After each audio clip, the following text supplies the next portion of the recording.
How are you too? Good. Living the dream. Oh yeah.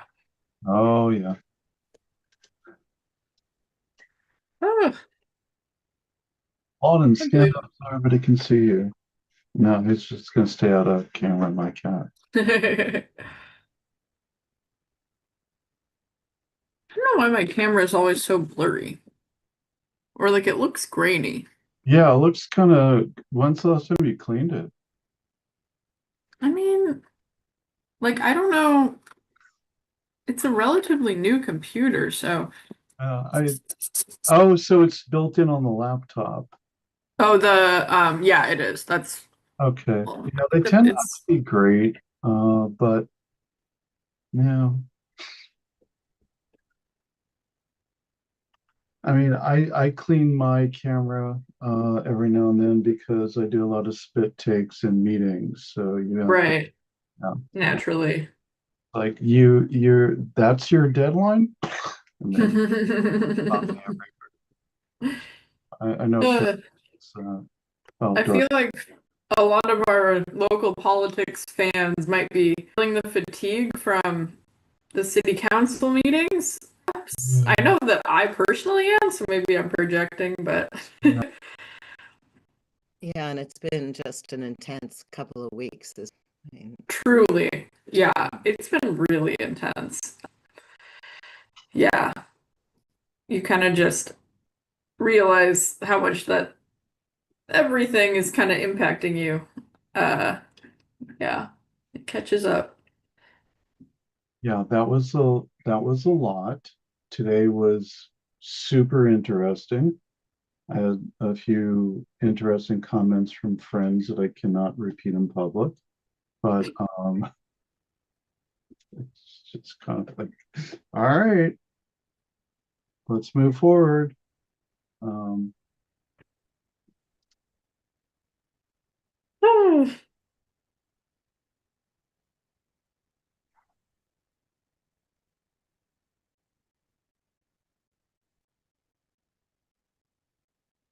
Kip, are you talking about the city council meeting? This,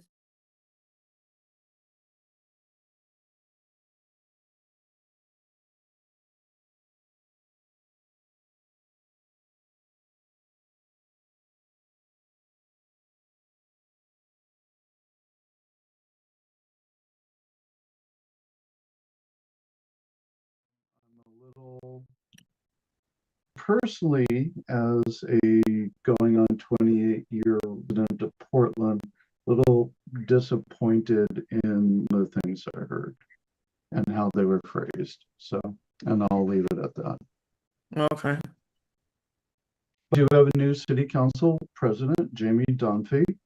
Our city council vice president is Clark. Why does her first name escape me at the moment? Olivia. Olivia Oh, from the Southwest? from Southwest. Mhm.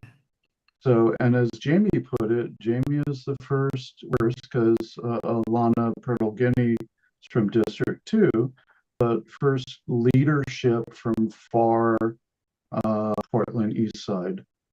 Um, and I think that's a good thing.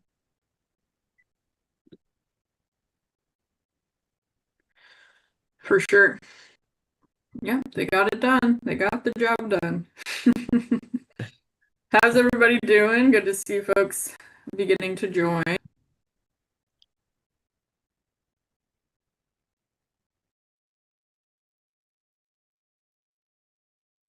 Hey, Frida. Hey. Feel like it's a Uh-oh. What were you saying, Leslie? I was gonna say it's one of those questions that is like hard to rate now. Yeah. I hear you. Yeah. How No, am no. I doing? Stare into the void. Leslie, what's burger of the day? Oh, I don't know. I wish I do. I wish I was eating it.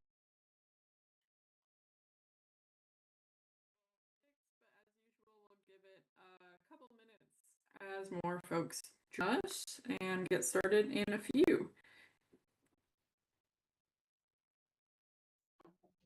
And Liz is out this evening, so I will be actually Frida will be helping me with slides, so actually I don't have to worry about that. But we might be a little clunkier than usual, but we will make it work. Speaking of clunky. Okay. So make sure I have the ability to share. Oh yeah.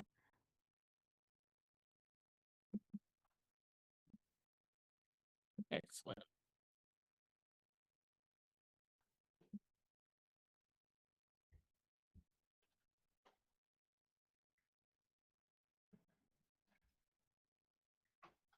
Now, I don't think we have AI taking notes. I don't know that we ever have anyone officially taking notes. We just, all the meetings are recorded.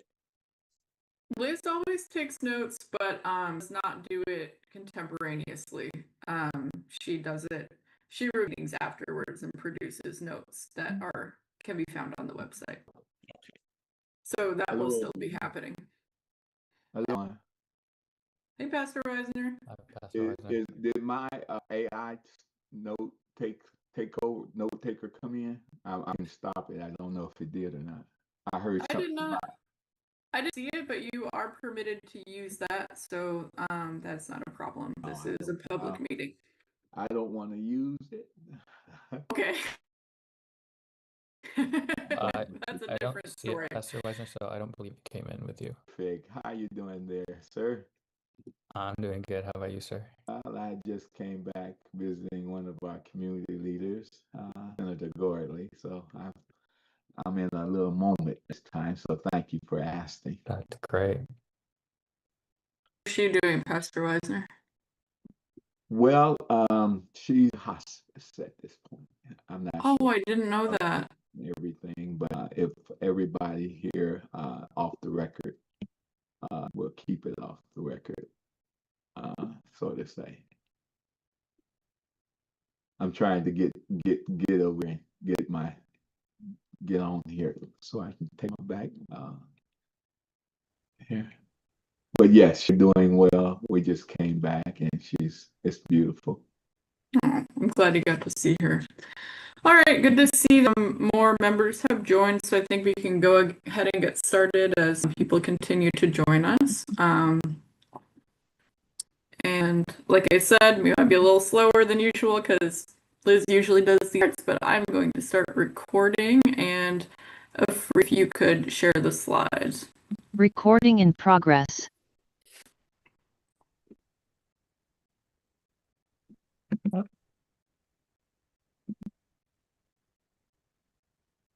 Are folks able to see the slides?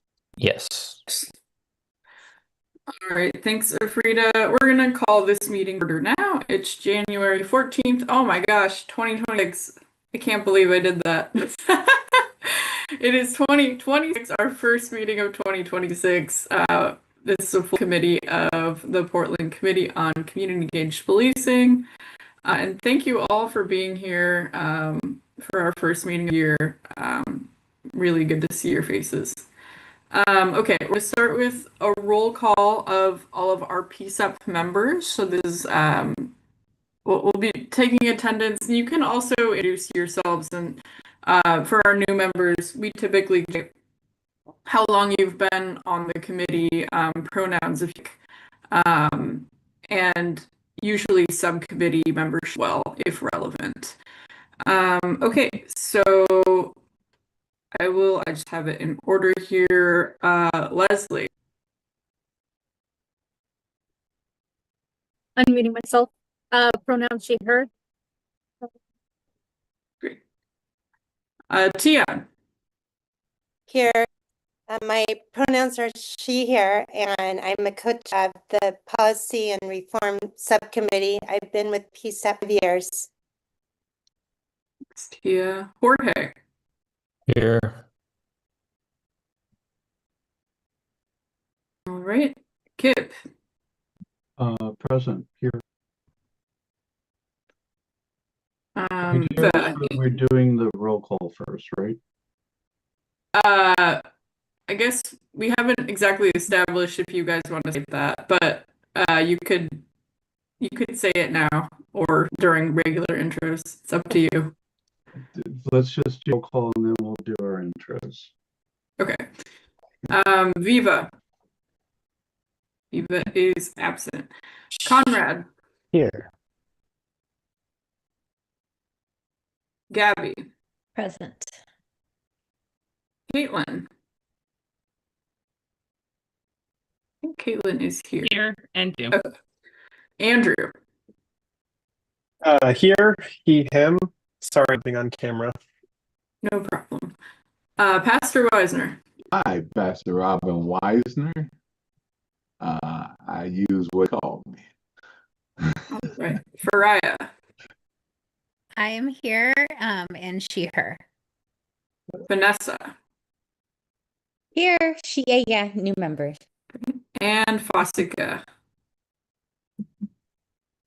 Looks like Fosika is also absent. All right, next slide, please. All right, so yeah, and the roll call is new, so we haven't determined to break that out quite yet. So we will jump back into introductions. PCCEP members, anyone who didn't introduce yourselves, go ahead and do the rounds again.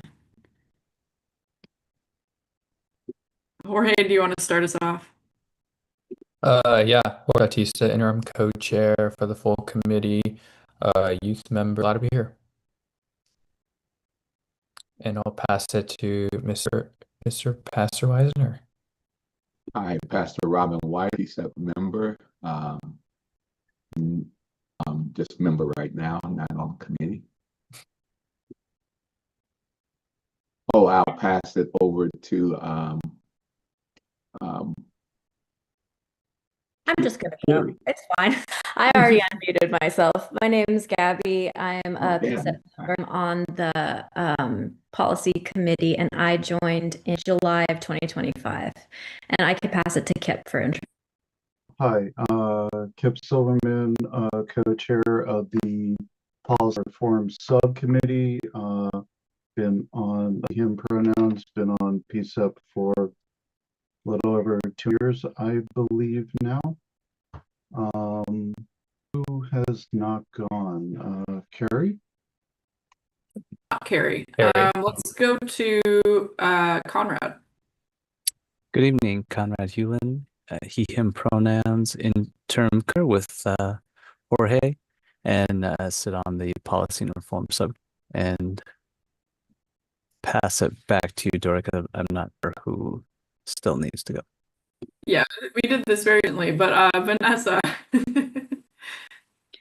Hello, Vanessa Perry. She, her, Aya pronouns, and I am a brand new member to PCCEP. Thank you so much. And Haraya. Hi, Faraya Vasquez Potter. I am a new member. Leslie. Leslie Martinez, and pronoun she, hers, and I serve on the community policy and reform subcommittee. And Caitlin. Hi, Caitlin Davidson, she, they, pronouns, new member. Tia. You're muted. I thought I went, but real quick, Tia Palafox, she, her. I'm the co-chair of the Policy Reform Subcommittee and started in 2021, 5 years. Thank you. Great. Hi, everybody. Yeah, so now we can do city actions, and I can start us, and please just jump in. Dory Grubinski, program manager.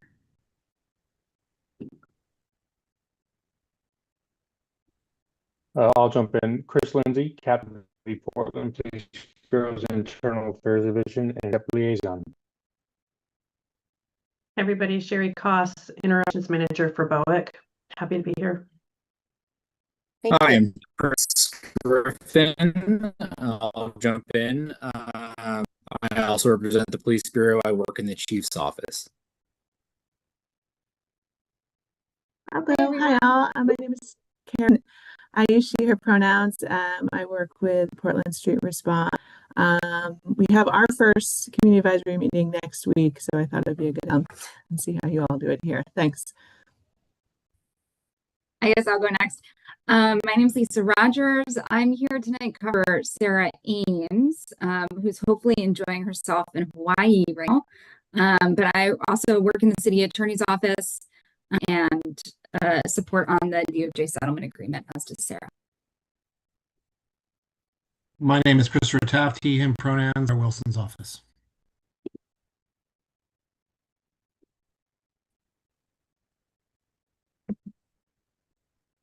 All right. And anyone else, including other folks, please feel free as well. Evening all, Antoinette Edwards, Associate Monitor for the Independent Court Auditors. TJ Anderson, disability of the PCC, and generally just someone who takes up a chair. Hey everyone, Chad, I'm Associate Monitor with the Independent Monitoring Team. And hi everyone, Afrida Davis, facilitator. All right, thank you, really good to see you all here, as I said. And back to the slides, please.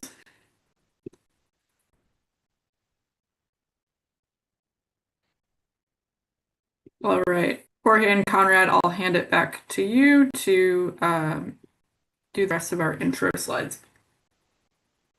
Yeah, thank you, Dor. And yeah, first and foremost, thank you to all introduce themselves, PPV members and monitors, associate monitors, I mean. And yeah, welcome to the members that are here. Welcome for your first official PCCEP meeting. Yeah, happy that you guys are all here. So dive into our agreements, as everyone here knows. I'm gonna read them forward. First, listen actively and respectfully, share airtime, be present and open to new information and assume positive intent. Respect each other, respect the group, speak your own truth, communicate directly, honestly, and respectfully, ask questions to clarify, call out bias, and lastly, be okay with ambiguity. For today's agenda, we have updates ranging from a lot, as a lot has happened in the past month since we last met. We'll go into a listening session on recent ICE activity and current events, debrief of the status conference, as well as December's PCCEP event, our public safety forum, and then if we have time, we'll go into PCCEP's community strategy, which is very depending on time, and we will close with open public comment. Next slide, please. So updates, I will pass this over back to Dory to give us an update about the new member orientation. Just keeping everyone updated on membership and staffing. So we hold new member orientation part 1 this last weekend. It was, and we have a couple other pieces that will include our Miki and also ride-alongs and things like that. As far as staffing updates, as people are aware, we are beginning the process of hiring for the engagement coordinator. We received a really high volume of applications, which is fantastic, but also made our job hard, and we are going to begin round 1 interview tomorrow. And we are expecting that position hired sometime around March 2026. So we'll continue to keep you updated. Leslie? Will any of the PCCEP members have an opportunity to be part of that process? I don't know if sorry if I'm blanking, if you've discussed that already. Yes, you might have missed, but we did send out an email saying participation at every level of the interview process. So yes, being coordinated has already been coordinated for round 1.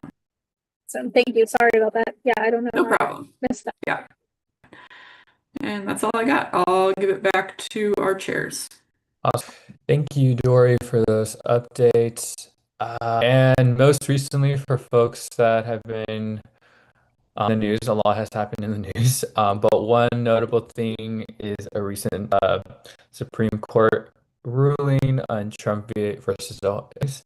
For folks that know, it was a 6-3 decision, which the Supreme Court ruled that the Trump administration could not deploy the federalized National Guard troops to Chicago, which basically meant that the Supreme Court upheld a lower court injunction blocking the deployment, which is a good sign for folks in Portland. The Trump administration tried to do the same thing, and it only led to President Trump announce the removal of federal troops from numerous cities, included Portland. I believe last I saw from the news, the 200 some troops were returned home from.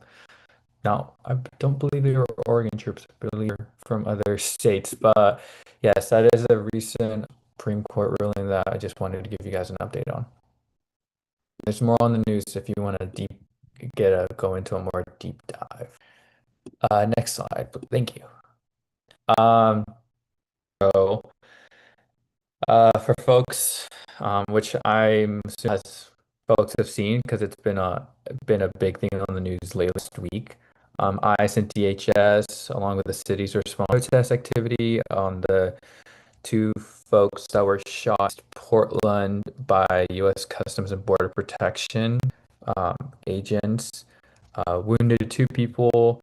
Mayor Keith Wilson, as we saw, condemned the shooting for federal immigration operations to be paused, and called for a full investigation.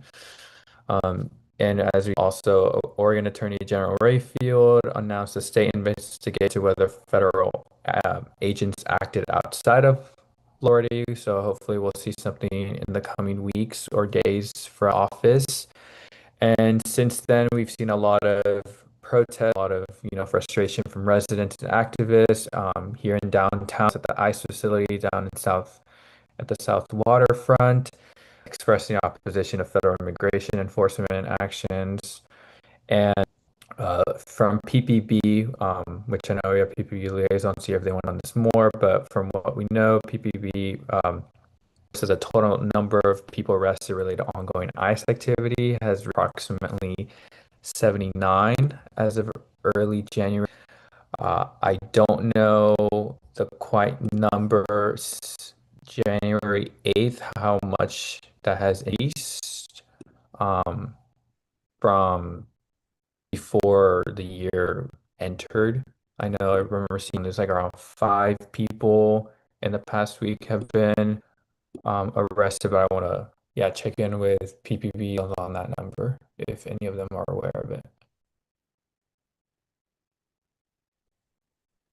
Yeah, the last number I again could be not accurate. That the number was hovering around. I want to say like, so that sounds about right with the 5. So got it. Thank you.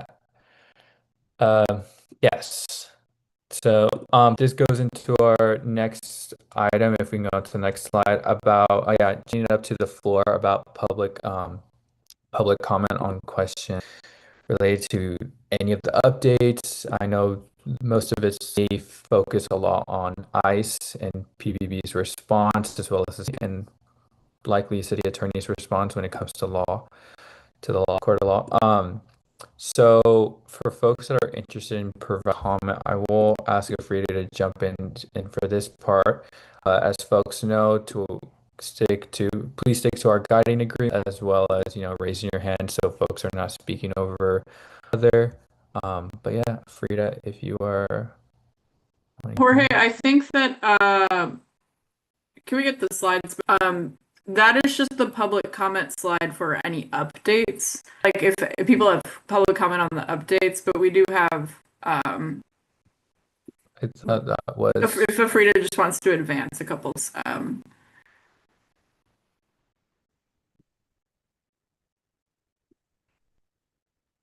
Yes, so as I spoke to, this is kind of one more, Frida. A last minute agenda item addition, just due to developments of the last week, and that being, consequential to the topics PCCEP covers. So just add some space for this, and you can go to the next slide if Frida. So yeah, just guidelines here. This isn't a Q&A session. There's no info that the committee really has to share, but I'm curious to hear any concerns that folks would like to share with the committee. Go ahead, Jessica.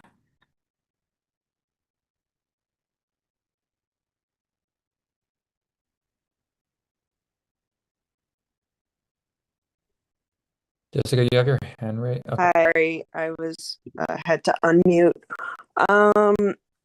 Is this the time to talk about the masking ban, or is that about later? You can talk about anything that relates to this topic for you to share.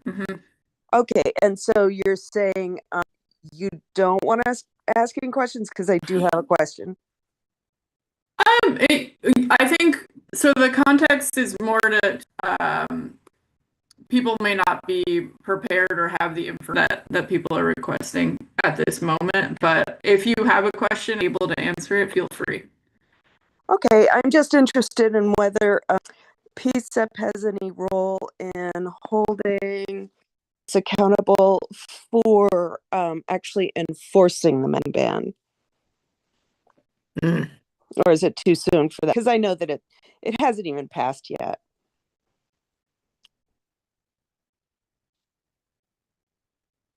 I mean, we could speak on it, but no, I don't believe PCCEP has a role in that. Our role can perhaps send a recommendation for the council on how to go from there. But PCCEP does not have a role in the matter. And as you know, it is public safety committee in council, so it's still waiting, likely more changes into that matter. Thank you. Yeah, of course. Kip. Yeah, I was going to add to that, like you said, Jorge, if depending on what comes out of city council, if the community has recommendations for us on what they would like to see or change or have us support, let us know and we can distill that into a possible recommendation to the MPPB. So if it does not pass and we're wanting to see it pass, that is absolutely something within our realm we can create a recommendation on.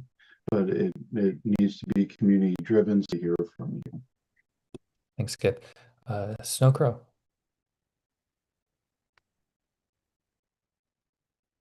Hi there, can you hear me okay?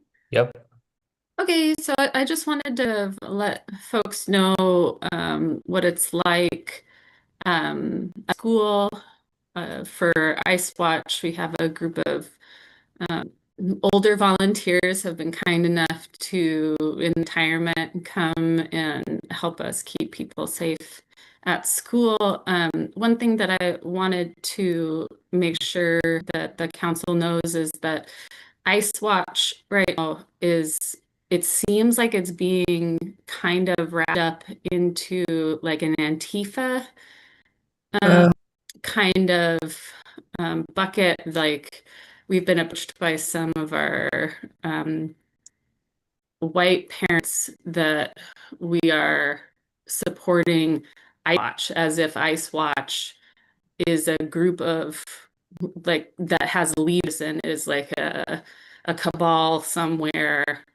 There's some paranoia that's getting wrapped up in Ice Watchers, which for us, we're already putting our bodies between community members and armed, masked federal officers of all types. So now we are feeling the pressure from both community members who are misinformed, and as well as the federal enforcement. And our school, the school that I do ICE watch in, is right in the same community that the shooting happened in at Adventist. The community is very, very stressed. There was an action in East Portland precinct where the police were drawn up for some kind of SWAT action at the end of the day for pickup. That action was taking place in the parking lot of the community center, which also is right next to the school. So really freaked out everybody because there was no way to tell who these people were getting into tactical gear in unmarked cars. So I'm not sure if Portland police really understands how scary that is, how anybody, even police officers who are supposed to trust, but people are trusting less and less any kind of law enforcement. Just keep in mind that if you're going around in tactical gear, you know, just within the same few days of a shooting by somebody that looked exactly like that is pretty upsetting. But so it's gonna get ugly really soon, because what's happening in Minneapolis is gonna happen here. And we need to do some kind of preparation for when they hit. Because me and my, all my retired friends who are doing their best are going to get hurt. So I just wanted to put that into the record. Thank you. Yeah, no, thanks. I do believe we have a follow-up question to that, but I'll get. Yeah, so two points on that, and thank you for that, and I believe that follows on with some of your commentary from Town Hall, if memory serves. But we have some PPB folks here, and the question I have as a follow-up to that is, if somebody is being followed while going home from school, or they feel that they're being followed, what's the appropriate thing to do? If they don't feel safe, should they call non-emergency number? Should they dial 911 if they feel comfortable? So I've seen a few different comments about this, and I've been wondering what the appropriate course of action we should share with our community should be for that. Real quick, if someone is afraid and they are in fear, they are being and they are in fear for their safety, they should not dial the non-emergency number. They should be dialing 911. Mm-hmm. Okay, cool. Thank you for that. And I'll follow the comment about the tactical just getting dressed in the parking lot.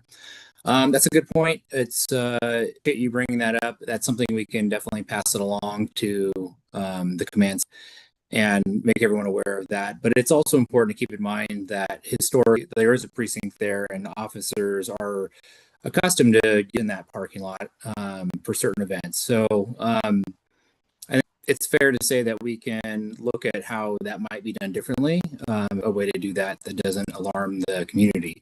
But again, just going back to the fact that that's not the intention, obviously, of those officers, and it is completely un-ICE related.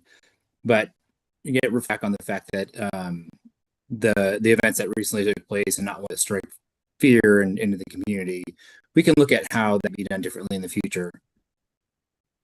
And just to follow up, I'm writing these notes down and just referring to, I'm assuming that's Floyd Light across from East Precinct, correct? Yeah, that's just to give them context. That's what I figured. I just want to clarify sure I don't make an assumption. So thank you both for that. Yeah, Barb. I think one had a follow-up question for Snow Crow. Go ahead, Leslie. So Snowcrow, thank you for sharing that. I understand kind of part of your concerns a little bit. It wasn't just about the officers getting dressed in the parking lot, right? I have some concerns about the way that you're targeted as a group potentially, and being potentially unsafe or feeling unsafe in engaging in some of the action that you are doing in order to protect the community. Did I kind of understand that correctly?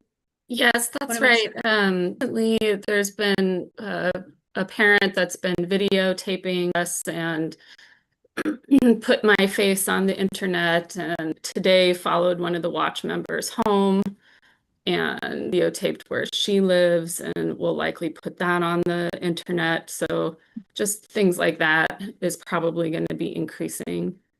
Yeah, definitely. Well, like, I personally want to thank you for the work that you're doing to keep the community safe. It's really important that we have folks out there. So thank you. I did want to also ask, where do you see that PCCEP can support those concerns that you missed? I don't really know, because to be very honest, your existence was just brought to me so recently that it's not clear to me what the scope is. So everybody listens really well. I don't know exactly what becomes of that, except for maybe advocacy. But we're just between a hard place, because we understand that the community members are needed to be witnesses to what may happen. But at the same time, we're probably going to be subjected to criminal, what would normally be a criminal action. So I don't, as being attacked or being doxxed or so forth. So I'm not sure what PCCEP might be able to do. Thank you for that. More generally, as we're having this conversation, if people, including those who spoke, have any ideas just within the system, ways that you feel this group could support you, ideas you have for things that you feel more protected, whether or not they may be in our, those are things we're interested in hearing from you. Barbara. Thank you, Barbara Boshinskopwatch. Did I hear you say that they were driving unmarked cars or licensed cars or something? Is that It's even not do marked? they do that? Huh? The cop cars, you mean? Yeah. They were unmarked. They didn't have like Portland police on it or anything like that. Oh, but they were Like, and they were in tactical gear. yeah. Huh. Which you're right. Like, we have seen that before. I've lived here for a long time. I have seen them get dressed out there.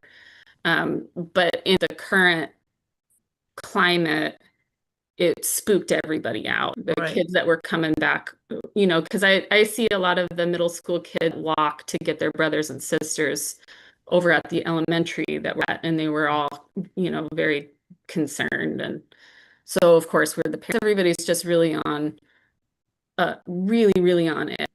Yeah, I'm sure. I just think it's kind of creepy. They're wearing tactical gear in unmarked cars. That I personally just have a reaction about that. But anyway, thank you for listening and thank you for your work. Thank you. Snow. Thanks, Barb. Gabby, is related to something that's been said?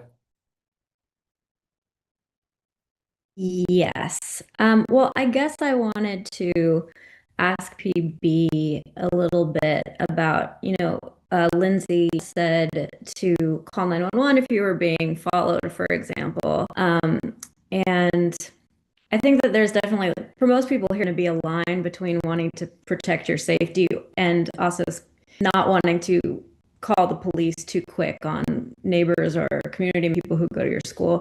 But is this something like if somebody were following, people home. Is that something that the police would take seriously? And, you know, how would the police handle a situation like that if it sounds like they're being harassed? It feels like they're being harassed and that they are in fear for their safety, they need to call 911 and we will respond. It depends on what the person says who calls and what they're feeling in that time, in that moment. It is, and we've got Lisa Rogers on here, she can correct me if I'm wrong, but it is not illegal for someone in a public space unless I'm missing something. It can be unnerving and it can be upsetting. It's happened to me, right? As a law enforcer, I mean, we went through that in 2020 for an extended period of time. But if someone is in fear for their safety or feel that they are being harassed by an individual they need to call 911 and we will respond appropriately. Okay, and I just want to, so in a situation like this, like there might be like a fine line for the responding police officer between being filmed in public versus a feeling of harassment. So you're saying what they say, and obviously don't exaggerate, but may or may not respond based on the situation.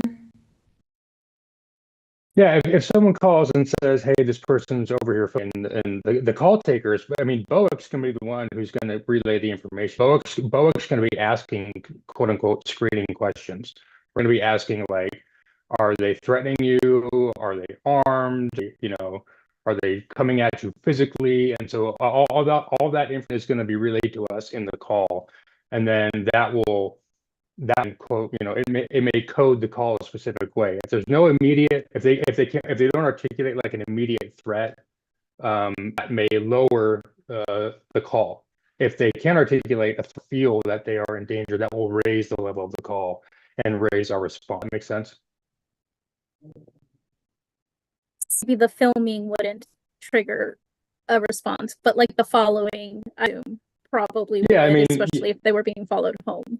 If they're followed and someone felt again like they were in fear for their safety or the safety of their children or whomever, if they articulate that, then yeah, that would absolutely trigger a response by us.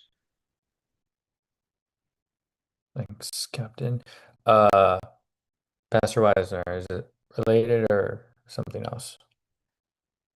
I think Jessica's hand was up first. Yeah, I just wanted something related to that before I go into a new. Yes, I have a question. Okay. Should I go now or? Yeah, go right real quick. So yes, I'd like to follow up on Leslie's of how this PCCEP help can help. And my question probably will be to Dory, Lisa, Christopher, and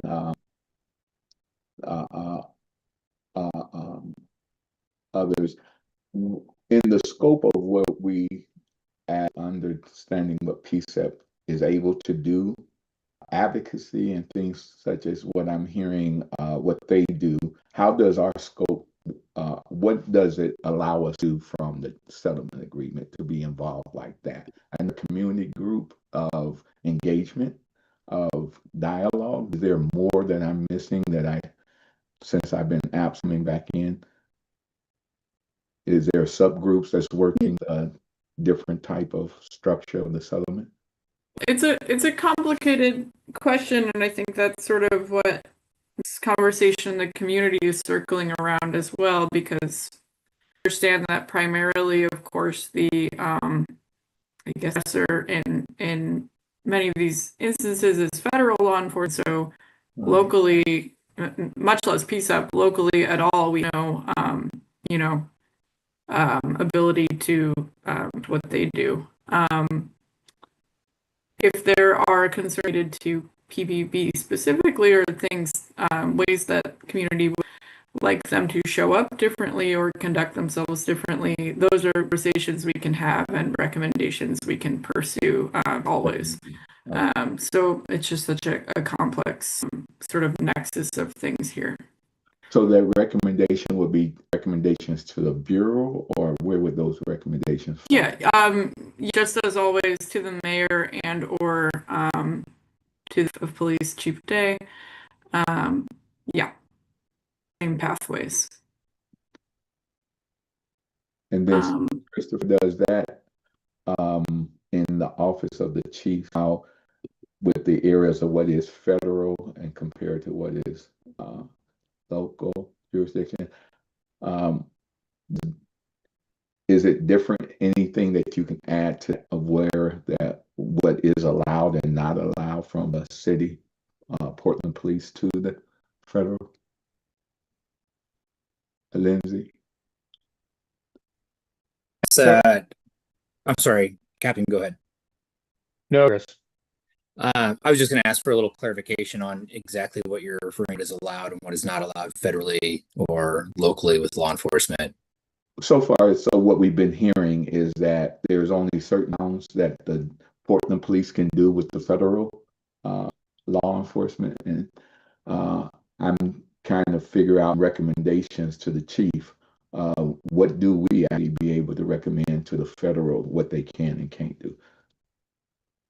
Okay. I'll answer that to Billy, and then I can let the captain answer as well. But I don't believe that the PCCEP has any ability to offer recommendations to the permit. I mean, obviously, the recommendation to the Portland Police and our involvement in the PCCEP. I think the office is desiring to have this relationship so we can hear those recommendations firsthand and then see how we can act on them. And I think that, again, I can't speak to what ability you have as the organization to affect the federal government. Dory, you might have. I mean, I think I'm wrong in that. Can I jump quick though? This has been a topic so coming to these meetings, specifically like what can we do be done at the local level regarding federal government. It's a lot of the reasons we are the situation we are in and faced with the events that we have due to laws and court rulings that have been for a long time, specifically the Federal Supremacy Clause. I think in order to try to affect change that is desired, that I'm hearing from not only this but also from the community, you need I would just say start contacting your federal legislative body and start having those conversations and asking the questions about, for example, why can't a DEA agent in Salem on a follow run a stop sign and kill a cyclist and not be prosecuted for it based on supremacy clause? And that was upheld all the way through the Ninth Circuit, and it was upheld unanimously. So if the concern is about ICE behavior, which it is, and they're executing their federal agents executing federal law under the Federal Supremacy Clause, that has to be at the federal level, and that's what this community and this body could do is start acting. The Senator Wyden's, the Senator Merkley's, whomever, and starting to have those conversations going forward. And I've spoken with Lisa about it, but Lisa and I have had discussions about the Federal Supremacy Clause, and she can, being a lawyer and much smarter than I am, could probably go into more detail about it. But that severely ties the hands of at the local level. Thanks, Captain. I'm gonna if you want to go off mute and share. Hear from Lisa, but yeah. Yeah, so unmarked cars were mentioned earlier, and I understand that when people report cars without license plates, that I think the police are not doing anything about that, and I was wondering what can be done to have, call the police on cars without license plates. Thinking of ICE, I know that I don't know if they're still doing that, so I'm not up to date on this information. I was just wondering why the police are not able to do that. I understand the supremacy clause, but if a car doesn't have a license plate, then you know who it is. Does that make sense? It does, and you can call in a car with no license plate, but you know, us responding to call cars with no license plates, unfortunately, like given the dispatch protocol where that may land on the prior would be low, because there are a lot of cars in Portland that drive around without license plates on them, and all ICE agents. So it would be something that would, you know, unfortunately be a low priority to respond to. So I will admit though, I'm 100% with or have knowledge regarding the federal rules when it comes to can outfit their vehicles. There may be some part of the federal law that allows them to do that. I apologize. I'm not aware of that. And I don't know if anybody else will be able to correct me on that. But, you know, the feds have many laws that allow them to do what they do and operate the way they do. So I apologize. I can't answer that 100% intelligent time. I'd have to do more research. Okay, thanks. And then a quick question. I understand that there have been a lot of arrests down at the ICE facility by PPB and some people. This is all just anecdotal, so I haven't really looked into this. People are saying that some of those arrests are unjust. So what's the procedure and what role does PCCEP have in this? Are people reporting to PCCEP or to the police department when they see an arrest by the police that they feel is not legal? I can address the piece again. PCCEP is general policy body rather than sort of an investigatory or disciplinary. So if there, for instance, were large like patterns of that happening across, you know, sort of years or, you know, a large number of people, and that is something that this body could begin to look into. But we are not tasked with the individual case review. Would characterize, you know, a small number of arrests, for instance. But I think maybe Christopher and Captain Lindsay have a response to kind of what you know about those situations. Okay, thank you. Yeah, I would just jump in and say, you know, the goal with the protest case and the role that the Portland police have, our role is to facilitate peaceful protest. We want to make sure that that can happen, but we also have to ensure that there's safety and there's no property safety for the people that are protesting, live in the area that are not protesting, and then obviously to prevent any of the damage. And I can see how it may be if you're just watching like a video, or maybe you catch a moment where an officer arrests somebody and that doesn't feel just. I can't speak to every one of the arrests, but I would say everyone who's arrested has due process, and so there is always a legal reason for it. There isn't really a route. I'd definitely say it's important that if you're there at the protest, that you don't try to intervene or prevent an arrest. That cannot end well, and that's not what we want. We want people to feel safe in protesting, and we want people to be able to exercise their First Amendment. And that's the ultimate goal of the Portland Bureau down at the protest.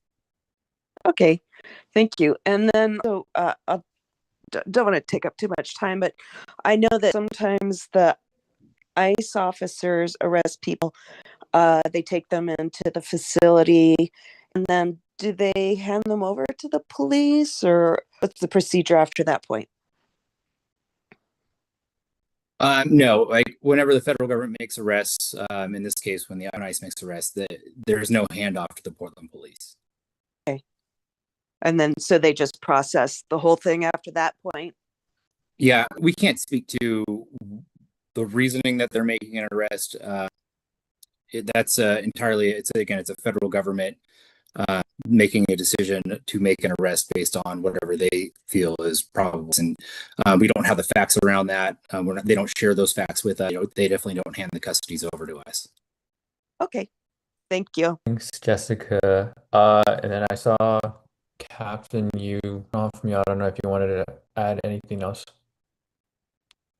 Just, and this is kind of my wheelhouse, being in internal affairs. If you see something that you believe is misconduct by police officers, Portland police officers, to call the independent police review number and a complaint that way. And that IPR's number is available on the city. Thanks, Captain. Gabby, is it anything? Yeah, actually just wanted to, maybe Snow's going to bring this up, but brought up like fear of the future and more federal agents sort of attacking. And I'm curious if like leadership in the police department is talking about things to come and how to protect groups of protesting. I believe that it is a priority to people in their First Amendment. But if there's like actual like tactic formed, or if there's discussion going on about how to protect people and keep down in these situations, should there be more federal agents coming in? And obviously you can't interrupt work. That's been stated again. But protecting people, or what the police presence is going to be in the future. I believe your question is if there's any updates on that. Yeah, updates. I mean, I don't know if I've actually heard like much talk about that. I'm curious if Chip is discussing this and thinking about more federal agents coming in and what the police response would be. Yeah, it's definitely a topic. It's being discussed continually in the chiefs. Like what our response will look like. How do we balance first rights and then also keep people safe? And I think, looking through how this has been handled since the summer when this started, I think we're doing our best to show that we are facilitating a safe environment for people to protest. And that is going to continue our goal. And I know we continually talk about in the chief's office how we maintain that without people feeling that these are putting such a presence down that they don't feel safe from the Portland police. I don't want to be, I hope this isn't condescending. Can you give me an elevator pitch what that tactic is, or what that looks like for the police department situation where federal agents are present? Are you referring to like what we currently have, where the federal agents in the ICE building and we have protesters outside their building? Because that's kind of the scenario we have. If you're getting beyond that to a potential different scenario. Yeah, that's fine. Like, I'm just curious if like police department would speak on what their tactics are, what their strategies are going in would be. Well, our strategy, I would say, and again, I'm not an expert on crowd control or like anything like in this topic, but I know our goal is doing what we're doing and what we have been doing. We adjust our tactics to level the number of people that are protesting and kind of what for example, in this situation here, this last week have gotten pretty elevated because of the shooting that took place. So that's increased the number of protesters in the area. So that changes our response and how many officers we have and dedicate to ensuring that area remains safe. And then also we can control the environment well enough that there's room for protesting and First Amendment rights, but without criminal activity happening. The more people that show up and want to protest, the more room there is sometimes for the bad actors to come. Some people just come into that environment and they want to elevate the crowd. And that's not the intention that we want. That's not what we're hoping to see down there when it comes to exercising your First Amendment. And so we balance also like the officer response, because we understand that like having a lot of officers in the area can also escalate things. So, what our tactic is to balance the number of officers we have down there through monitoring it with the need in the area. And I think beyond that, it's very difficult to explain like what the future will hold. I think what you can do is look back at the footprint that we've had down there, and like every night. Some nights so there's a fewer amount of protesters, and some nights there's more, and we adjust accordingly. Thanks. And if I could jump in real quick, just on that, in getting and Gabrielle, forgive me if I'm getting back here, but I think you also wanted to talk about if more ICE agents win and there is an ICE operation that not related to a protest. They're out there, enforcing immigration law, going to arrest someone, throw 82nd and whatever street, right? So if it is so it is clear that this is an ICE operation and they are executing law. We can't physically intervene in that. But if we do get called to that, we do have a mandate from the chief's office that we will document the interaction. We will have our body worn cameras activated. We will write a report, and then that will be sent up to the chief's office, up and through the chief's office chain of command for their review. And then you have a public record and a public document of that interaction that would be then some public records law, should anybody want to take a look at it and review it there. So that is another avenue for people to kind of, it doesn't sound like it in the moment that someone's being protected. It could be potentially on the back end if there is a legal court proceeding, any kind of tort claim for that matter, that is all evidence that someone can into a trial or a hearing going forward. Make sense? I appreciate that. And that is something we talked about at previous meetings, this actually being documented by the police department. So I appreciate you following up on that. I'm glad priority. Yeah. Thanks. And yeah, Snow Crow, if you want to go. Okay, so I just have a question about what the police are allowed to do. I know that if it's clear that it's interesting to hear if it's clear that it's ICE, because it's not really ever clear that it's ICE because of the way they present.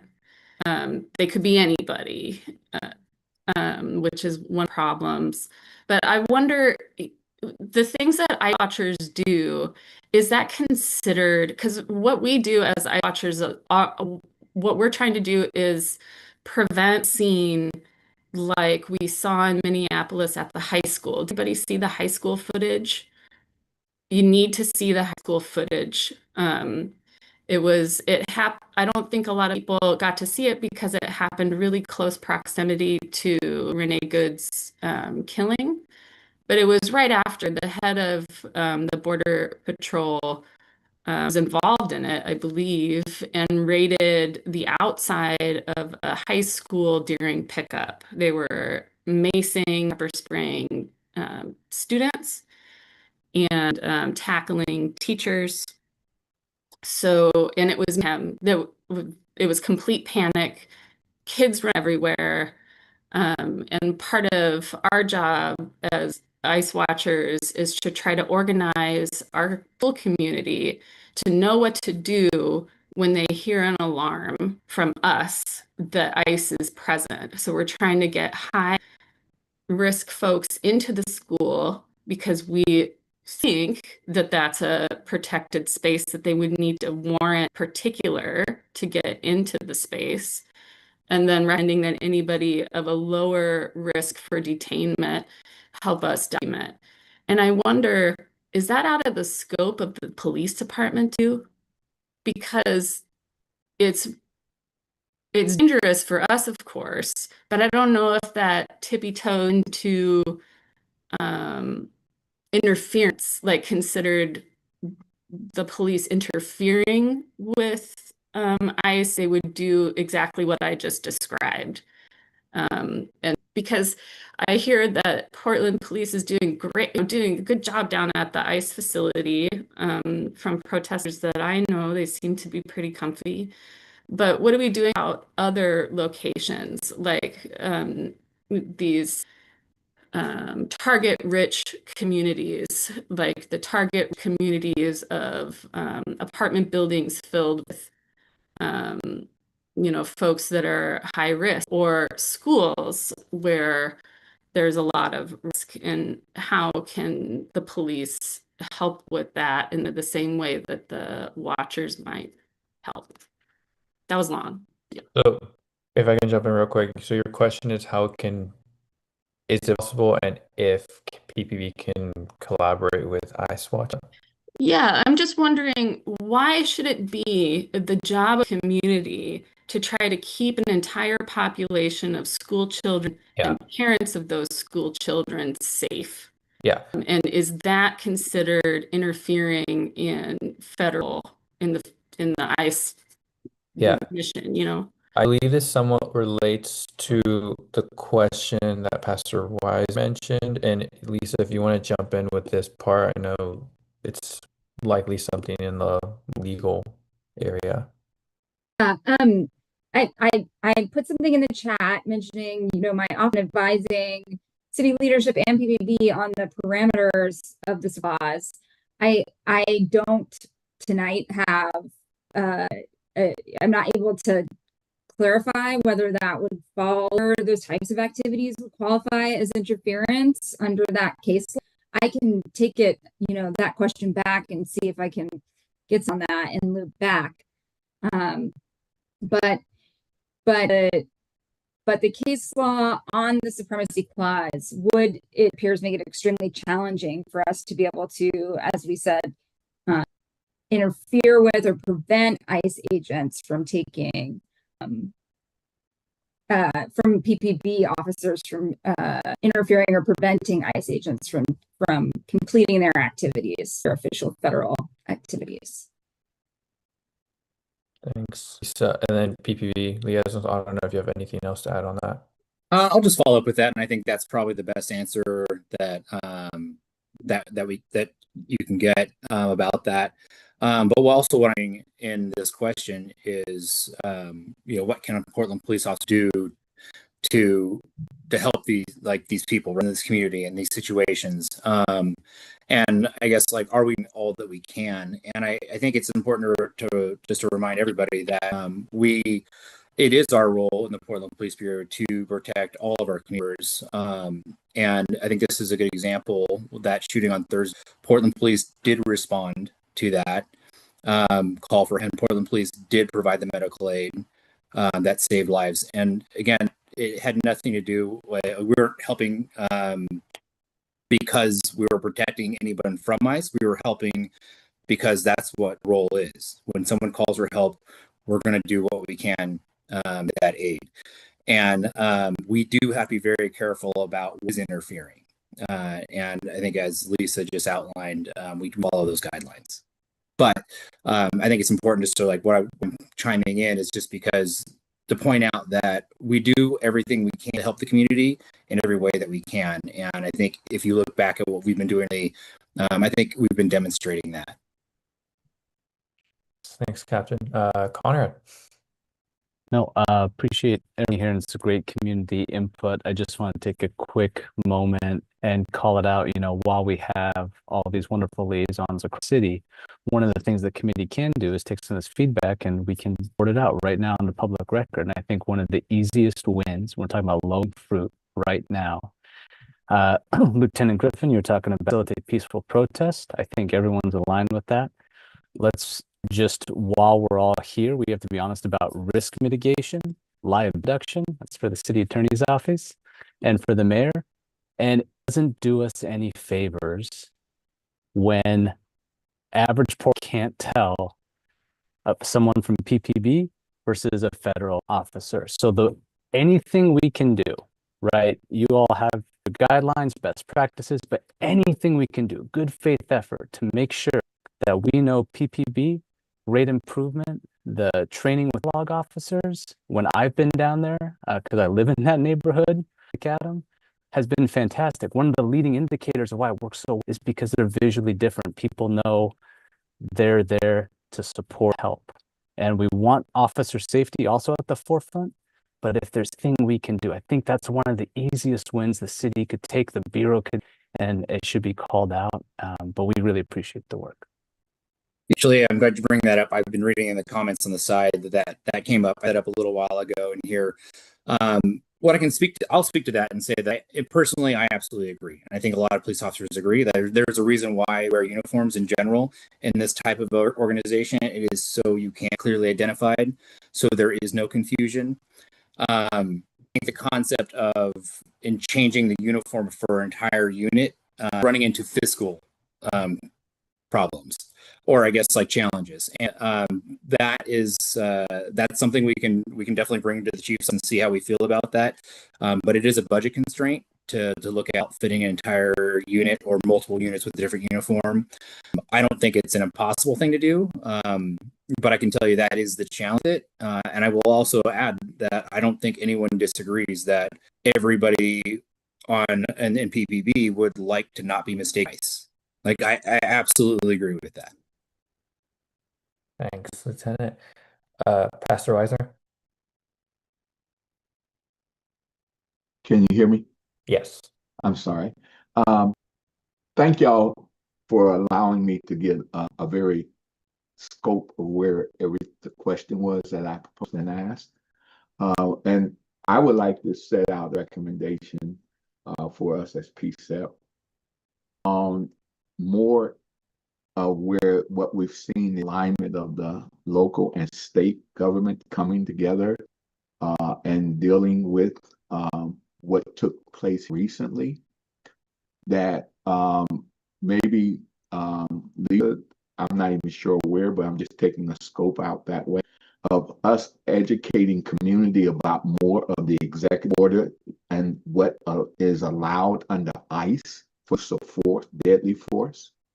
Because I'm not sure exactly how much there is that ICE and Portland police are, as we've heard, not communicating enough when they're looking for criminals. But the use of force is, I think, the fear of public safety, how people are going to be helping to help someone. And that can get tricky. Because if they're using use of force and the executive order is from that level says that it's allowed by us, then we're in the middle of a problem. I'm just thinking that the more information that the community can have from the body of the federal or to this from the state, as well as understanding what it is, because we know the use of force in Portland, but trying to help us understand these executive orders, allowing them to come into the city. I will hope that we can set a recommendation and to get that, knowing that the mayor's office and the police is already on board and helping us to be able to draw information out to the community a little bit more and give them more details, like this organization called Snowcap. Does that make sense? Yeah, it definitely makes sense, and I believe Dora has already made it, and she already put it in the comment. That is if I see if I'm saying, yeah, it is definitely something we can. Jorge, can I just jump in real quick? Yeah, go ahead, Christopher. I apologize. I just wanted to say that from the perspective that he met with Senator Merkley's and as well as Senator Merkley, Ron Wyden, Rep. Bonamici a few days ago, and is advocating that they do whatever they can within the scope to advocate for better accountability at the federal level with ICE officers. And so that's top of mind at the mayor's office, but obviously there's only so much he can do as mayor, but it has close collaboration at the state level as well as with electeds to lean on them and press as much as he can. So just wanted to update everybody on that. Thanks, Christopher. And then Kate, yeah, go ahead. Caitlin, you're on mute. Man, I thought I had it. Thank you. Good catch.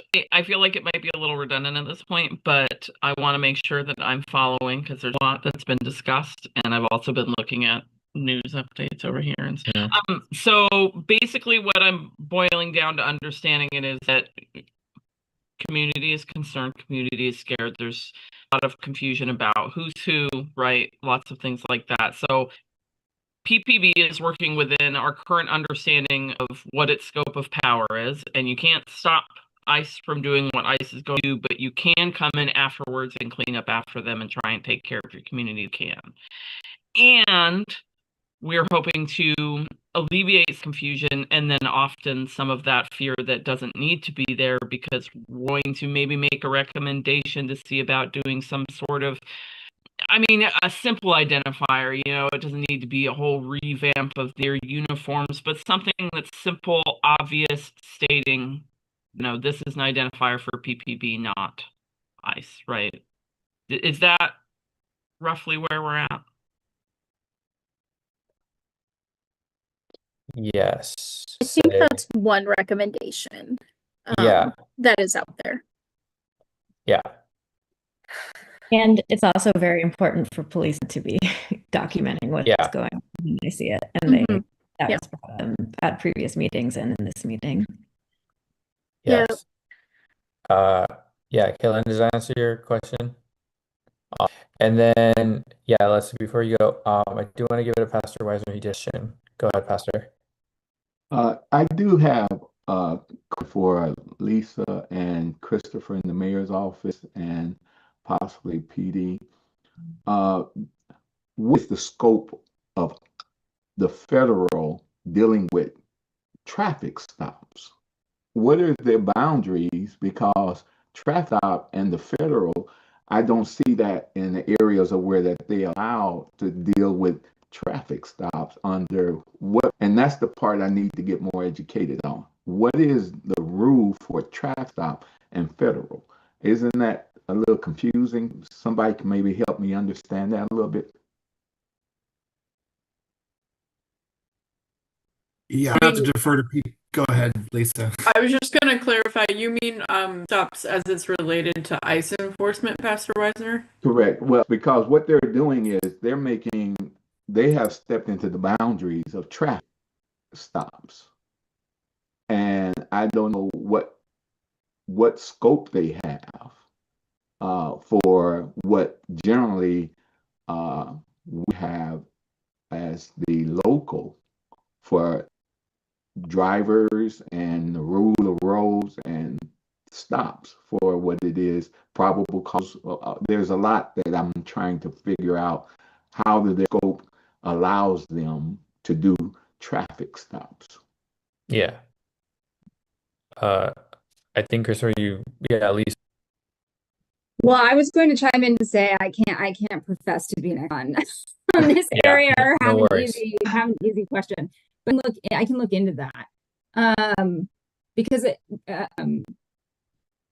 in initial, I'm not sure if when they're conducting traffic stops, if they're making to enforce our local traffic laws. I don't think that's what they're not. Are they? No. Yeah. So no, jump in, pull you over if they have reasonable suspicion that a crime is being occurred. Then they're reasonable suspicion that a crime is being occurred that they believe they're violating federal immigration law. Does that make sense? So they're not pulling you over because you're broken tail light or you're speeding or whatever. It's to execute a federal law, like a crime.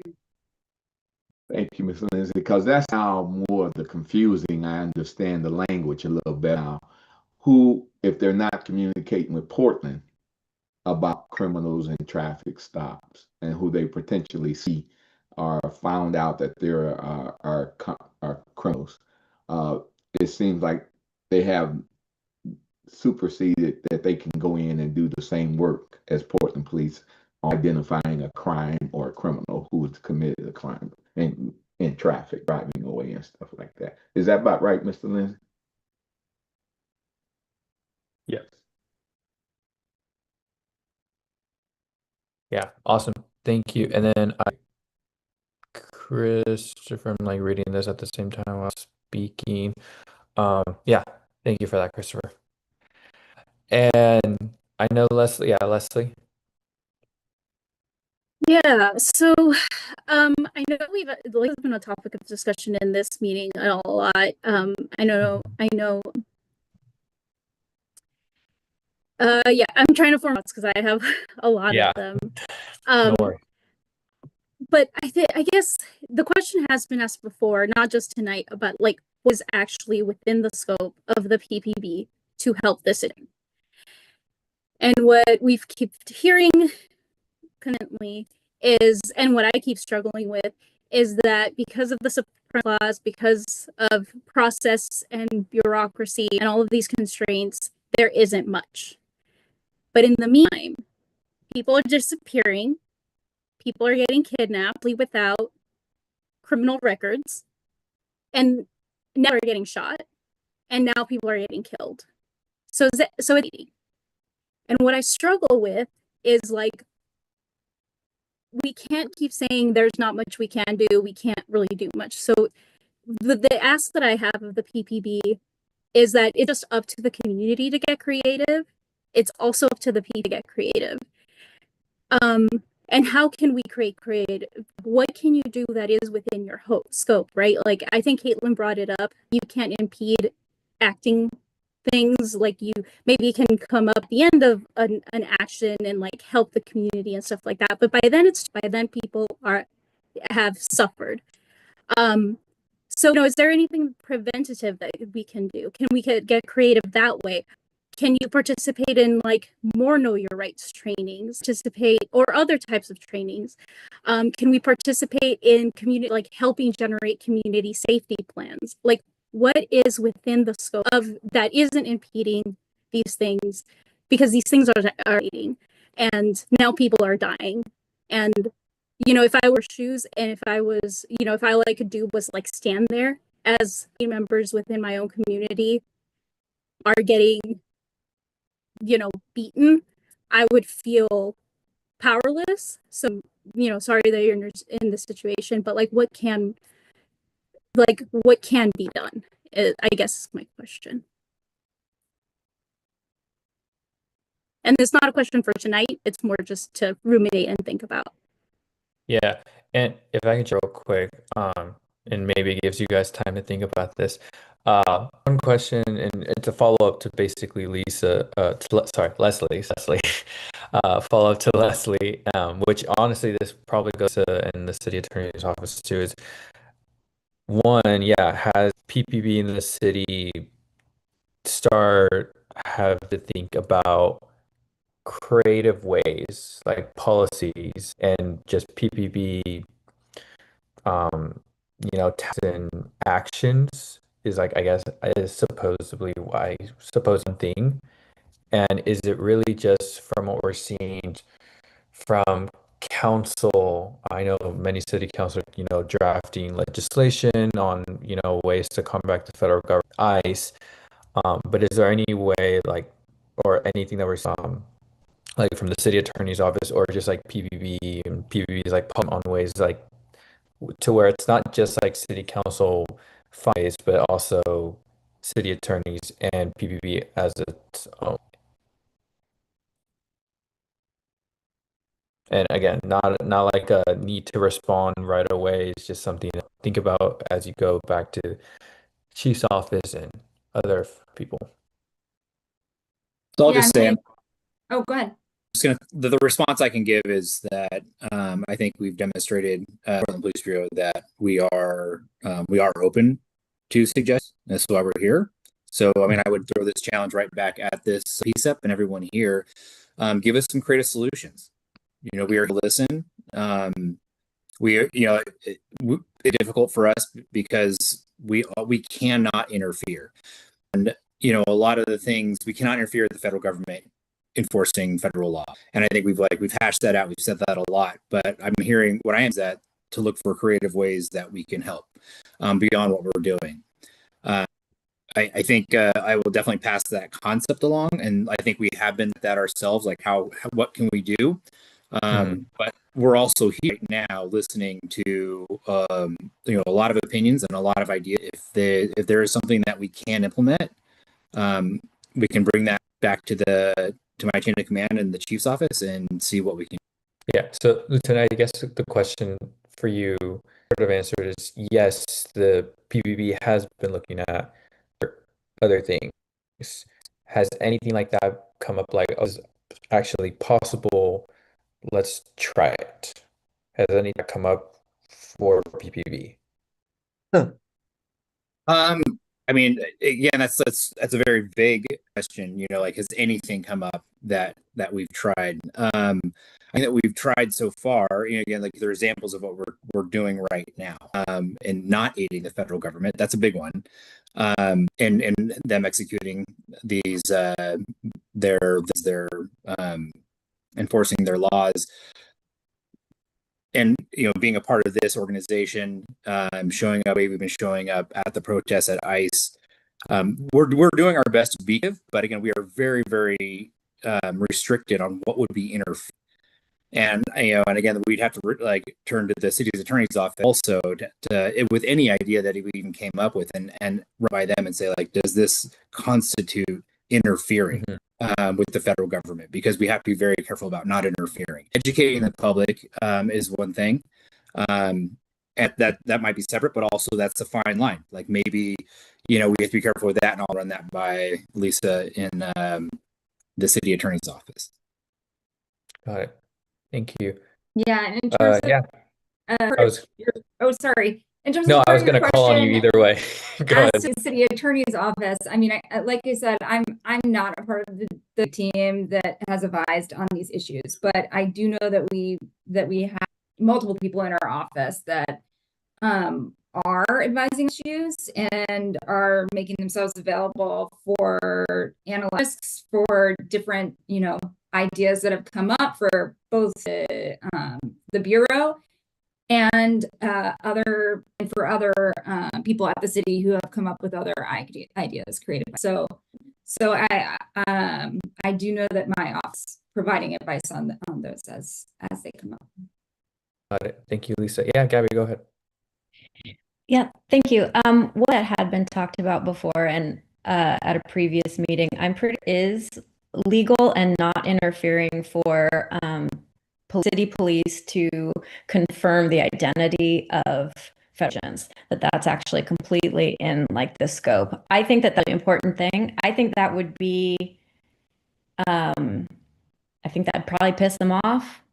And I think that there's a conversation that probably the police would want to have about how much, I don't know what that would do, but I think that would do something. Yeah. I think that would also from people pretending to be impersonating federal agents and the damage that can be done that way. I think that is, I just would love to see that. I would love to see that as a game. Love to see Chief Day, that's a priority. So there's one possibly creation, but at the same time, I do know that is legal. The other thing, I just also want to ask a question. If, given how elevated everything is, I'm curious if that's affecting any sort of discussion around use of force within the police department.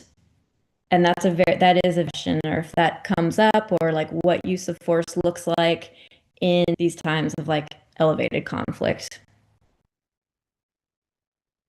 Okay, two questions there. So I'll just start. Mentioned identifying ICE agents and officers' a role in that. I think I would just it's important that our officers do have direction that whenever there is a call for service and a citizen believes that maybe there's somebody impersonating ICE, and if that is a concern and that our community members are in danger from somebody who's not ICE, that's taking advantage of that and impersonating, our officers are directed to assess and identify whether they are ICE. And if we recognize that they are ICE agents, if we've determined that, then our ability to intervene is over. If they are not ICE agents, obviously then the officers would be able to do whatever the situation would require to keep that citizen safe. So that level of recognition and identifying that is required. The second question, and if go ahead and say your second question again about, and then I can answer that. Yeah, I mean, well, first of all, it wasn't just, of course, if somebody was accused of impersonation, but in general, if they were being checked, they are masked, they are in unmarked cars. People who are impersonating could very easily slip through, and checking a federal identification seems really important every single time the police are present. To me, my second question is if, how use of force is being discussed by leadership, or is any conversation about use of force given the elevated situation? The civil answer for that is use of force is always use of any force, especially deadly force, is always something we take seriously. Um, you know, in this environment right now, more are we heightened and are we responding differently? I would say we're very aware the community is full, and we're very aware of what how things are everyone's feeling right now. But use of force is the number one thing consistently that we train our officers to be very thoughtful about. That is we have a high standard for that. It's not lower at any other times, and it's not higher because right now the community is more concerned over what just happened. It's hard for me to say that we're more focused on asking officers to go out and be more thoughtful about using force. The standard is high and the standard is constant. And I would say, personally speaking, and being a part of some of that training for our officers, the standard never drops. Thanks, Lieutenant. Yeah, Snow Crow.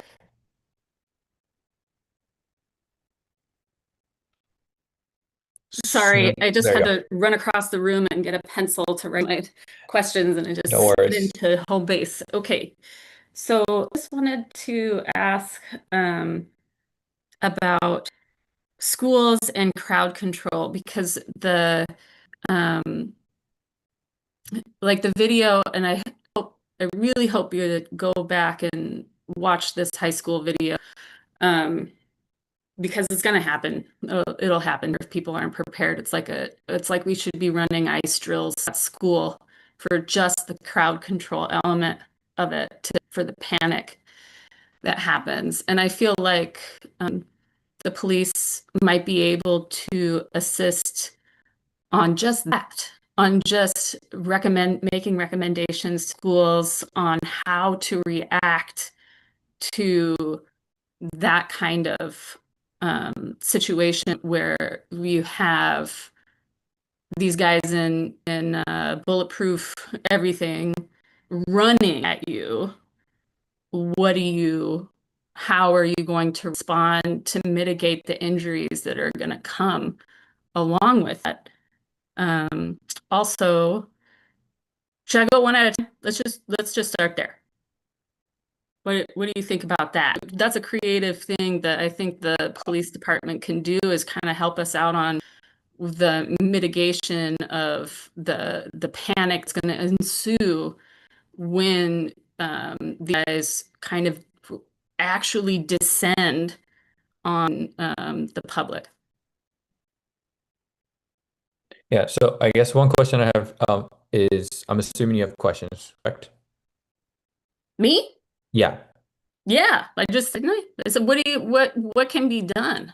What can be, if we're talking about creative solutions, I'm trying to get around, specifically addressing, police having to get in the way of ICE physically. What about making recommendations to schools and community about how to respond? That's still considered interfering, like the safe response to a situation like that? I think that goes back to, I think it was Leslie was talking about what can we do preventative, and that would kind of fall under that umbrella. And that's the first I've heard of this. Writing that down as a note that maybe we can take back and explore with this office and our school resource officers going forward. So that is a suggestion I've got down here in my notes. Oh, that's and great. we'll be sure to talk with the chief's office and the city attorney's office and see what could be done, if anything, from there. So You just mentioned school resource officers, and that brings up me, because one of the things that we do on Ice Watch is we're very visible. We wear vests so that it's clear who we are, and we hope that that's deterrent, because we're already out on the street. Kind of like I think the police do in a lot of situations, is that you can place yourself in an environment and have an effect on the people in the environment, right? So you could either see a police officer in a milieu and it's going to be really calming, because people see the police as safe, or you stick an officer in you and totally freak them out. But I think it might be a deterrent to have visible school resource officers placed outside of schools so that they are visible, because we have such indoor schools. But I feel that that's like kind of a sneaky way around direct interaction with ICE. And so I also wonder, is what we do, I mean, as my people and me, are we interfering with ICE? I mean, are we arrestable right now? Anybody? Well, I think they would potentially argue that I think they would potentially argue that you are. And I think that that's the risk that you take when you engage in these actions. And so it is a question of like, I think that's why I commend so much what you're doing, because community members are standing up right now to fight the risks, because there are risks. And we saw that in Minneapolis, like, and we're seeing that in Minneapolis. There's risks with protecting your community. So I would, it's going to be of them and whatever. Knowing how they've been working. Yes. Exactly. Yeah.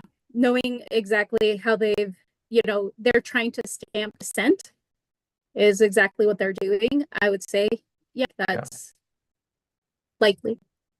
Yeah. One quick note, just mention real quick with school resource officers. For those that don't know, Portland Public Schools, they don't have school resource officers. They have campus safety associates, which are unarmed folks who really are, just try to protect safety as possible.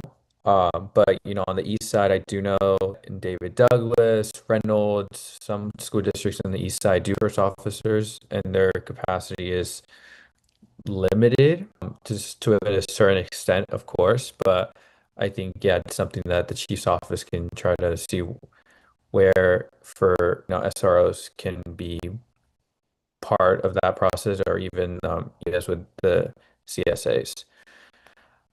Yeah, Jessica.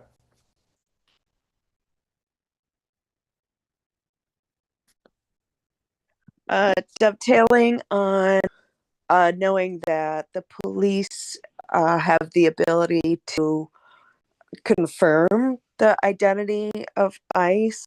If somebody calls in a possible abduction in process, and then it confirmed that somebody, the people doing the arrest are not ICE, then what happens? Like, do they get arrested?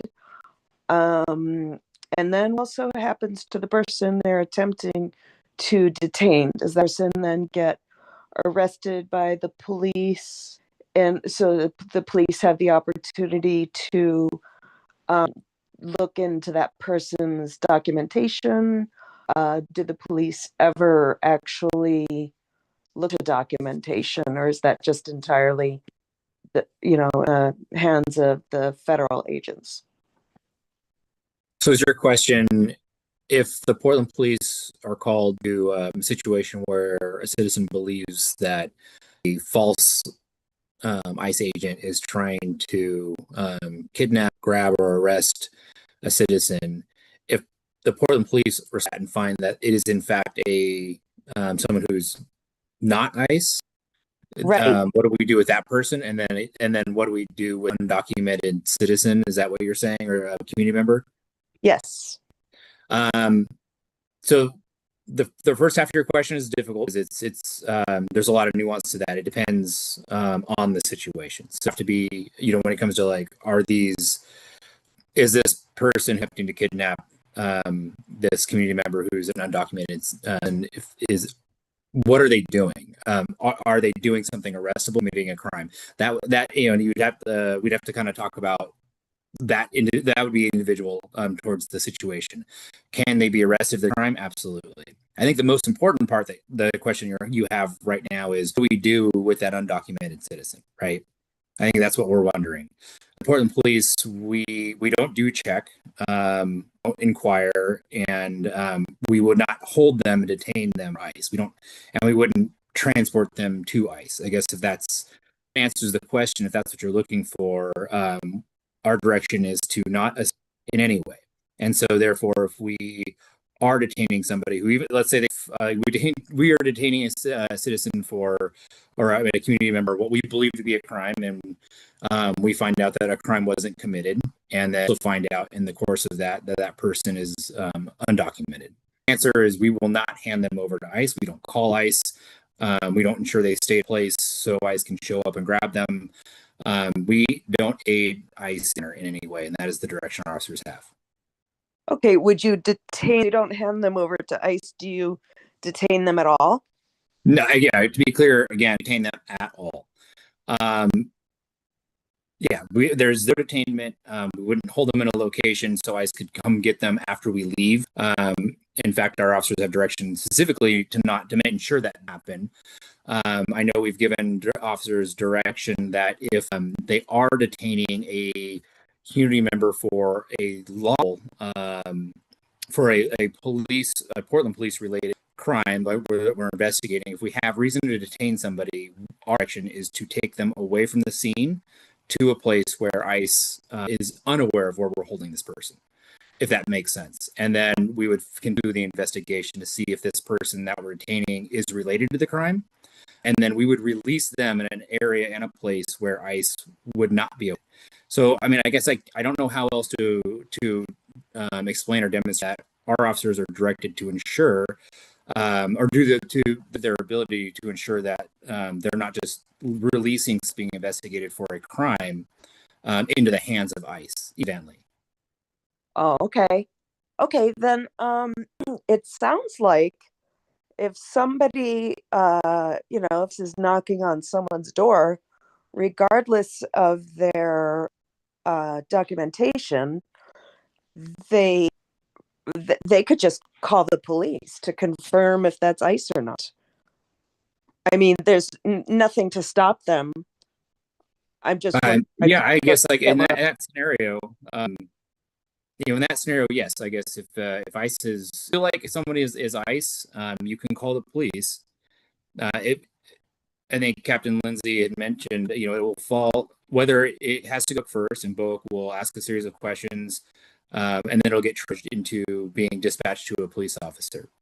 But with all that being said, if an officer is response scene where there is a report of somebody that is not potentially, we have direction to verify.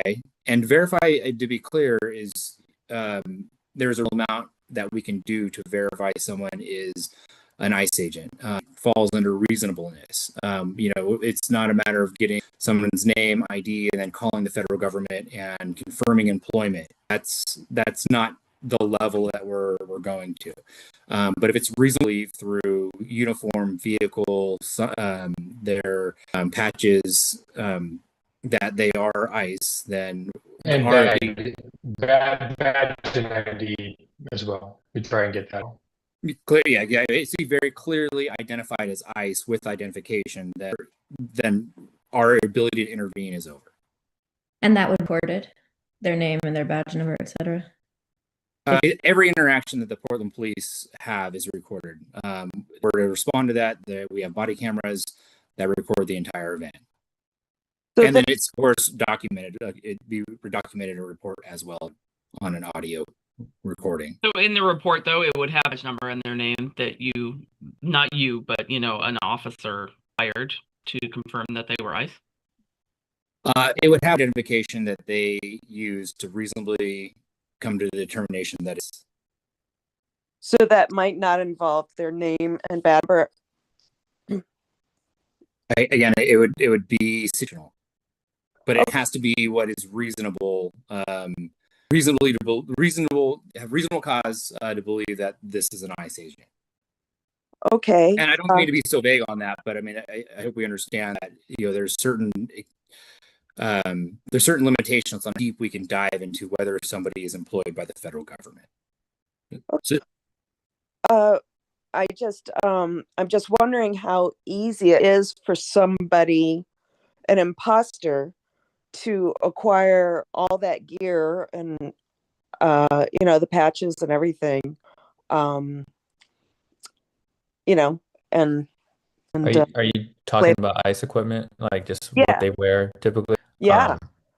I mean, it's pretty from what I think in general, what people have seen, videos, photos, it's kind of pretty easy. So I think that's what the lieutenant's saying is in any situation, ice or not, folks are encouraged to call 911 if they see that their safety is, and, they will respond based on questions that are given to them and rated based on the priority if it's a serious or not. Yeah. All right, I'm gonna us to Hold on, Dory. Hold on. So, does that answer your question, Jessica? Yeah, I mean, it does seem vague. I don't know if Which I apologize for. As the captain and lieutenant have been saying, it's they're very tense and complicated situations. It's really situations on what we're hearing and what we're seeing. Every situation is different. Just how ICE is coming. If it's if you're like Lindsay said, if you're out there as a community member or your house, each situation is different and how it's going to be handled. Mm-hmm. Okay. Yeah. Thank you.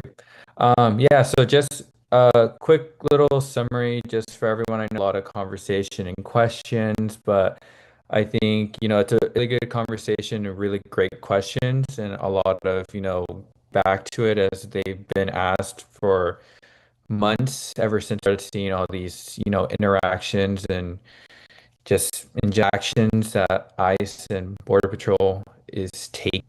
I think some asks that I have for our PPP liaisons and our city attorney is really for all the questions and notes that you took, if it's possible, email those out as soon as possible, or hopefully by our next meeting, possibly the policy and reform to give those dates. But I think just as soon as possible would be really for our liaisons and representatives. And yeah, lastly, I think based on the recommendations and community that we're hearing, I think we're definitely going to take next steps on, ways to get those in and really start working on them. Jorge, I did want to just give a minute to the other committee members to touch base with each other about any next identified.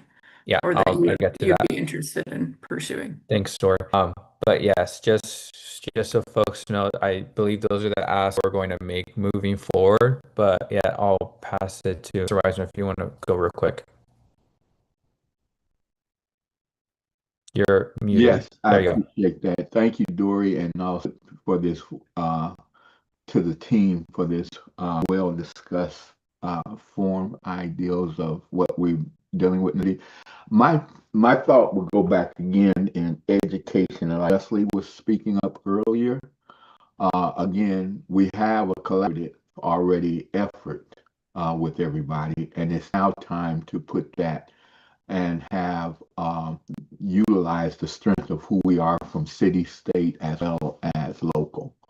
And putting in the education form, let us begin to start thinking of how we can get the community more informed with what to do and what to encounter, because there's so much we have heard here tonight of what we can legally do, as well as all those who are around us. Stops and all. Yeah, thank you, Pastor Weiser. And then I do want to see Kip or Tia, as co-chairs of the policy, if there's anything you want to say for next steps, as I'm assuming we're going to come from you guys. Yeah, I mean, last two policy and reform meetings, we talked a lot about these skills, and I think again, Conrad took some notes on potential next steps. So I think maybe in our February policy and reform, we can put some time together to talk about how we can recommendation and move that forward, and discuss that and get some input from PPB, city, community, obviously, and workshop that to hopefully advance back to full committee. But I think it's necessary. We've heard the same concerns over and over. PPB is working on ending policy, and be great to get that in. Codified is a strong word, but as an adopted recommendation. Yeah, thanks, Kip. And I mean, honestly, go ahead. Oh. I was just gonna say, like, honestly, if PPP just does masks, I think that puts us, that separates from the federal officers, right? So Yeah. if that ordinance goes through, the only ones not wearing masks, even if they don't have a badge or differentiator or whatever, it's like, oh, that's probably PPP because they're not hiding their faces. So Yes. And then Frida, you turn your slides again so we can go to the next item. Thank you so much. Okay. Yeah, so I will move us along from that conversation, our listening session, and go straight into our debrief of the status conference hearing for those that were able to attend. I will say it was an interesting hearing. So it was on January 6th. As folks know, January 6th was the day that the Capitol was stormed a couple years ago, which was a very convenient date. But at the status hearing, it was a periodic assessment of how the remedies under the settlement agreement are progressing. All parties met at federal court. Mark Huffield, I think, is the courthouse, to discuss the compliance and discuss procedural issues and deadlines.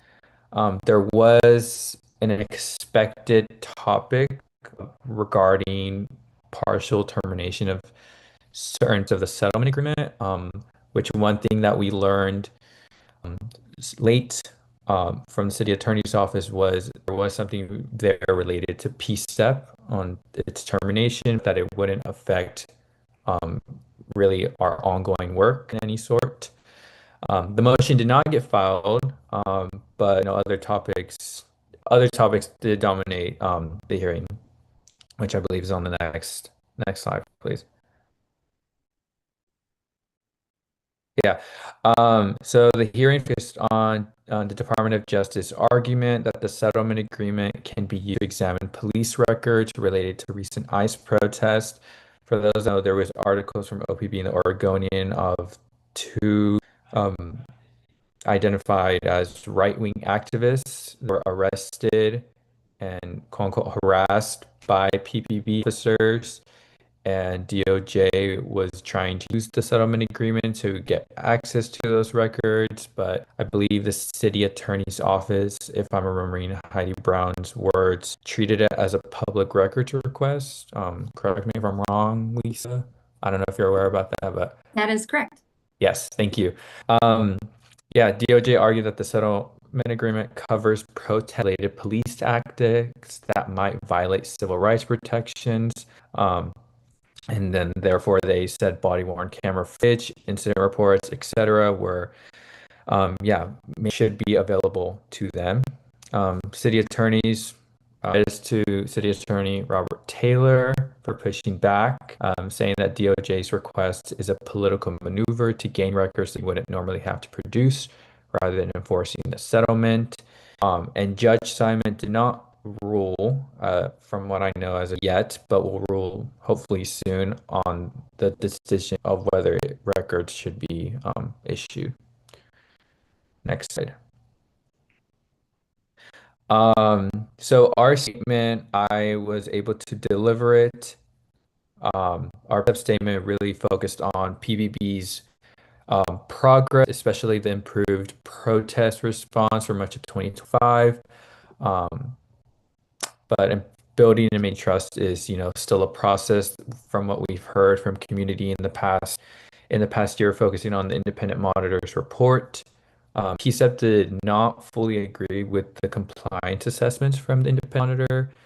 We saw that the focus was really on PCCEP's missing community engagement support and membership reporting periods were a part that we did not agree on, and so we shared that with the parties in the court. With the federal civil enforcement and law enforcement becoming more local oversight groups that became more important. We really wanted to focus on just, on the topic of like if PCCEP would or wouldn't be moved from the settlement agreement. There is still a need of having bodies like PCCEP involved in the process when it comes to constitutional policing or just anything related to our work. And lastly, we ended with the need of, PCCEP codification, which emphasized just the need of like, whether we go or not, there's work is still needed and still needs to continue. Was really the focus of our stint. Next slide, please. So that was just a little update, just of how the settlement agreement hearing went. And now we're gonna dive into. Jorge, I do want to make sure we make space for any discussion questions on every agenda item. Yeah. So we can go back to that. Yeah. But you just want to make sure we take a beat. No, 100% agree. Yes, do folks, I will say Pastor Weiser, I know you were there, Tia and Kip, I don't know if you guys want to just briefly, if there's anything that I missed out that you guys wanted to touch in a minute. I have dual roles, so I'm withholding my. Okay, no worries, Pastor. Yeah. If nobody has anything, I will. Yeah, Kip, go ahead. I was just gonna say I found the log between Judge Simon and the Department of just really interesting. Yes, 100% agree there. And I think I'll leave it at that. I think you cast it in the slide pretty well. But I'm sorry, one more thing. Just for clarification, and hope we'll get more clarification from City Attorney Office over the next few weeks. But the steps of PCCEP from the settlement agreement is just we've been in self-monitoring and have passed the evaluation by the independent monitor for 1 year straight. But we are trying to make determinations that because we are involved in so many parts of the settlement agreement, we should still exist through the end of the settlement agreement and not just fade away into the distance. But I think that's part of a discussion. Yes, you were right on that. Cool, thank you. Yeah, no, of course. Thank you, Tia. Yeah, Faraya. Yeah, I just was curious about the information that the DOJ is trying to gather with that petition. And my understanding is that they are not gathering that information due to the records or the public request. So does that limit the public records? Does it limit it to a specific incident, or was the DOJ trying to get information regarding like operations? What information were they looking for? Yeah, I'll pass it to Lisa because I want to say she knows more about this. Yeah. So DOJ sent me a letter. First letter that they sent seeking records under this agreement was actually the same day as the city appeared in Judge Immergit's courtroom on the city and state's litigation against the Trump administration deployment of National Guard troops. So on that same day, they sent us a letter seeking pretty voluminous records relating to the arrest of Nick Sorter and incidents happening with Katie Davis Court. In that request, there were requests for items like body-worn camera footage and other events, There were also requests for things related to zoning enforcement, the city's zoning enforcement action against ICE regarding the facilities. So they requested over those, there's a second letter coming, I think not coincidentally, on the date that when the trial was starting, Judge Ivriget's courtroom. They requested a great records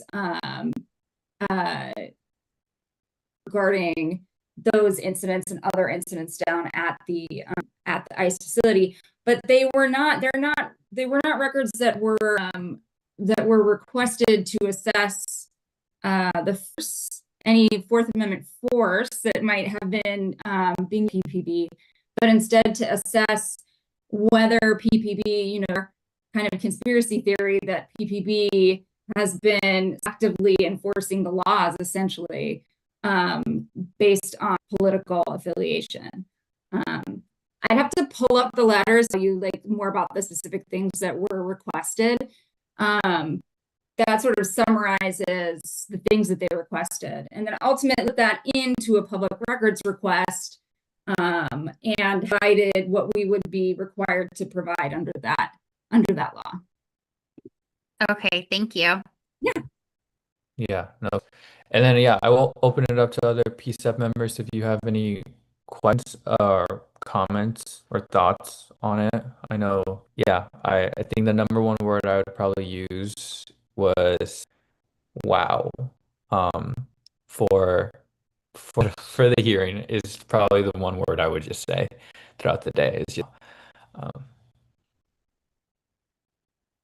if hearing anything from PCEP members, I'll open it up for public if folks. I know Portland Cop Watch gave testimony. Yeah, any public comment on? Yeah, go ahead, Debbie. Debbie Iona, excuse me, League of Women Voters. So I just wanted to say that PCEP demonstrates tonight how valuable you are to the community, and you do it at many meetings. And so I hope that in your minds, you're thinking about how you can taking action on getting PCEP into the code, because in city codes. The settlement agreement is all about sort of lasting reforms, and this is one of the reforms we'd like to see really last. So into the future, way beyond the settlement agreement. So that's why it has to go in the city code. Thank you. Thank you, Debbie, on that. Yeah, Kip. Yeah, I just want to follow up. Thank you, Debbie. I really appreciate codification and how we exist in the new city structure.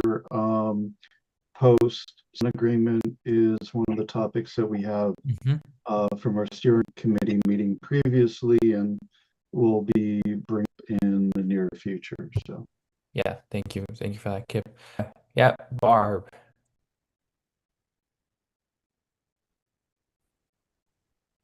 So I'm not sure if this is the right to ask this, but if it's related to the hearing, then yes.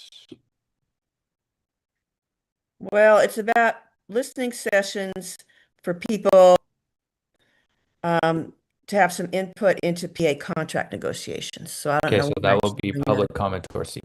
Okay. Yeah. Thank you. No worries. Anybody else wants to talk more or provide comments or questions about the status hearing? Awesome. Looks like that was a quick update. So thank you all for sharing that. And, to Kip's point, yes, codification and just how thinking forward is definitely on the top of our minds. As this work is important. It doesn't end, even if it's shown in compliance. It's gonna always continue on. So yes, thanks for that. Frida, if you mind with the slides again, thank you so much. So next thing on our agenda is a debrief of the December 8 PCEP event, 1 year in of Mayor Wilson's term, publicly under Portland's new form of government. Next slide, please. So just so folks know, an event debrief. Yes, we had it about more than a month ago, and we had Mayor Wilson give his you can sort of call his state of the city relating to public D address. He gave his statement a good almost half of the meeting ish. And then the rest was of a panel consisting of the council at the time, Council President Lana Pertolgini, Councilors Canal and Councilor Steve Novick, who are both the Public and Safety Committee co-chairs of the Policy Committee for Council, Director of Public Safety, or I think Community Safety, Stephanie Howard, PPP Deputy Chief, and then the Deputy City Administrator, Kazi. So those are really the panel that we had. From it looks like we had approximately around 70 people in attendance. We discussed some of the things that went well in areas of improvement. And I think we are, yeah. So I think Jorge, that was intended as this was a moment to discuss yeah, what went I think well. that that was the thing that came up to mind. I was like, Yeah. I think we're gonna touch. Yeah. So, yeah, I can start off first, folks, to start really thinking. But I think for me, from what went well is that we did have folks that were, had concerns with just the mayor's agenda. One specific theme that came up was relating to his housing strategies and tactics was a very popular thing that folks came and brought their concerns relating to that. The areas of improvement that I saw, one is more engagement to get more folks part of it. Remember, Charlie, I'm blanking on her last name, but Charlie and several community members, um, concerned about how folks who are really having, trouble with this right now aren't in the room. And those are folk being treated like that, which are unhoused folks. And so I think the future, what we're hoping to see with just our PCEP staff, likely the community engagement person is getting those folks in the room, part of the conversation. Thank you, Barb, for that. Yeah, Michelle Wesley. I think those are really what we could do better. Do any pieces, Conrad? Go right ahead. Yeah, I just want to give a quick shout out to our fantastic team, right? Dory, Liz, for hosting it at Grant High School. I think that speaks volumes that this is a committee. We don't, downtown's important, right? We know tax base, our public services is important, but we also need to meet the community where they're. So that was a huge win. And the key call out, because we do get the opportunity to invite the mayor, is something we'll work on to committee members. This is something we probably have to nail down in September. Want it towards the end of the year, because the logistics of getting a schedule is definitely the, kind of the pressure point. And Christopher, thanks for making it happen with the mayor. So. Yes, to Dory's point, yes, even earlier would be better. Yeah, go ahead, Pastor Weisner. The question of did we get those answers to the unanswered questions that were able not to be addressed and not had enough time for, and was any of that submitted over to the city and those panelists so that they can the community can feel like they got with the time that wasn't allowed to ask or hear those responses, because there was a lot of them out there. Yeah, I'll pass it to Dory on that. Luke, detailed records of all of the questions that we received as what to do with them. We try not to be in the habit of just kind of handing over sort of buckets of questions to whoever it may be, because I think it doesn't serve when we do that. But all that to say, absolutely this group should decide how they want to follow up like that, as opposed to just handing things off wholesale. Dory, Liz did share that with the mayor's office. I don't know if it was an abridged version, but it was a couple pages of questions. Can't speak to exactly where they came from, but those were shared with the mayor specifically. Yeah, thanks for that clarification. I do think we shared the questions, but we did not ask for, responses. Yes, or yeah. anything related. Yeah. Yeah, ask why, is not to be in this, why wouldn't we get a response if we asked the questions? It's more that, number one, when we are collecting questions in that setting, we are not asking people to identify themselves or provide contact information. And I mean, of course, they're welcome to, but logistically, that poses a challenge. And number two, we have actually tried this in the past with PPB, for instance, and we find that does not set anyone up for success when we kind of hand over, say, 50 questions at a time and then just sort of deliver those answers. Because, like I said, to who? Is it just Ace? And sometimes the questions themselves using it would benefit more from discussion. So I think the point being are a really valuable input that this group can synthesize how to move forward with them, but we don't want to get in the habit of just being like sort of medium for written questions and answers, because it's not good engagement. There are better ways of that. I agree that throwing them up in the air and trying to catch which one's there, but was there any common themes? Because the questions we formed were actually pointing to one specific question areas of how that. Yes, absolutely. Yes, there were common themes. I don't know if anyone else wants to speak to that. Yeah, I thought this would be a good opportunity to mention that the policy and reform meeting, we are still trying to determine the exact date for. So apology, there's a conflict on the 28th. But one of the locuses of input that we had was the current policies on houselessness and homeless people, and the impact that new policies and existing policies have.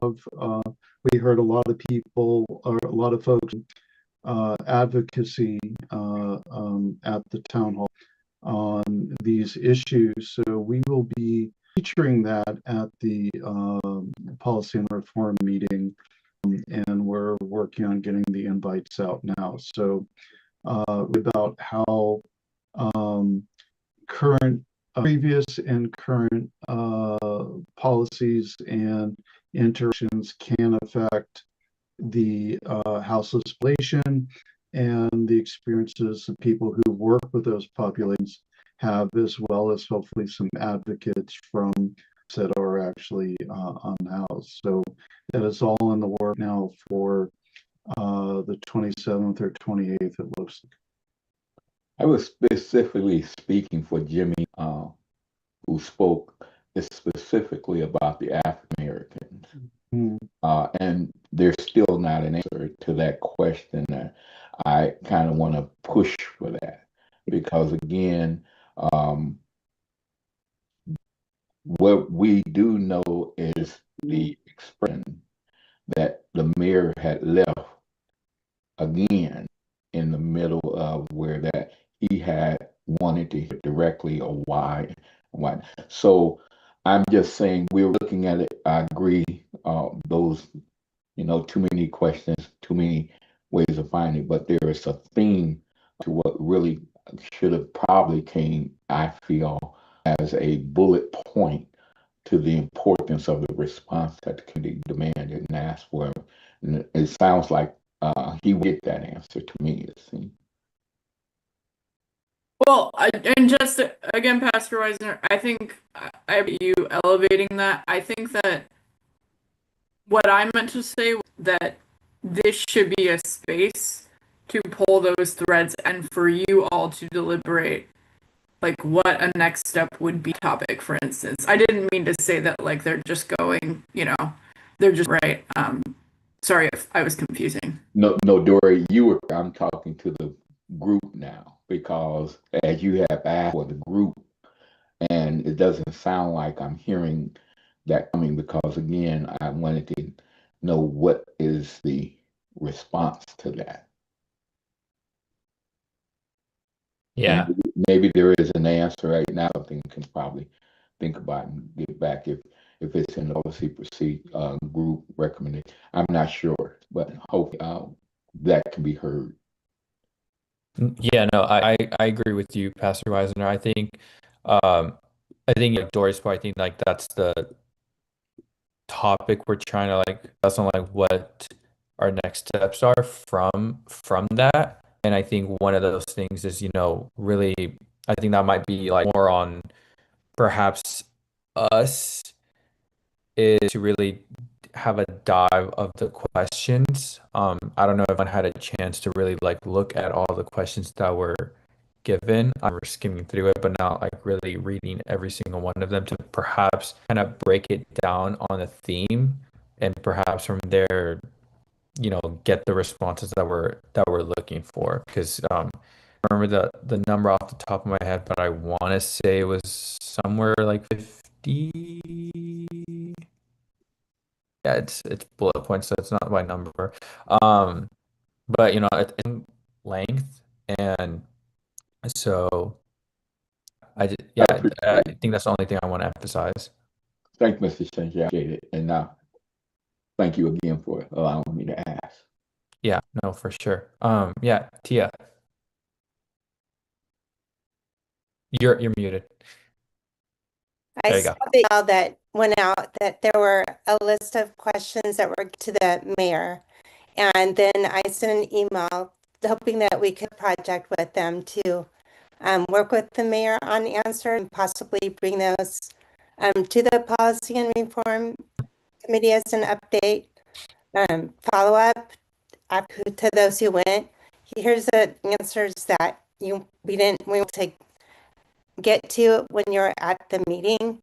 But thinking, did someone take notes of all the answers that were verbally done that we could add to those to make the entire forum? I thought that was going tonight, but I never saw the questions. So when you just said, when we questions, were those given to us? I don't remember seeing those.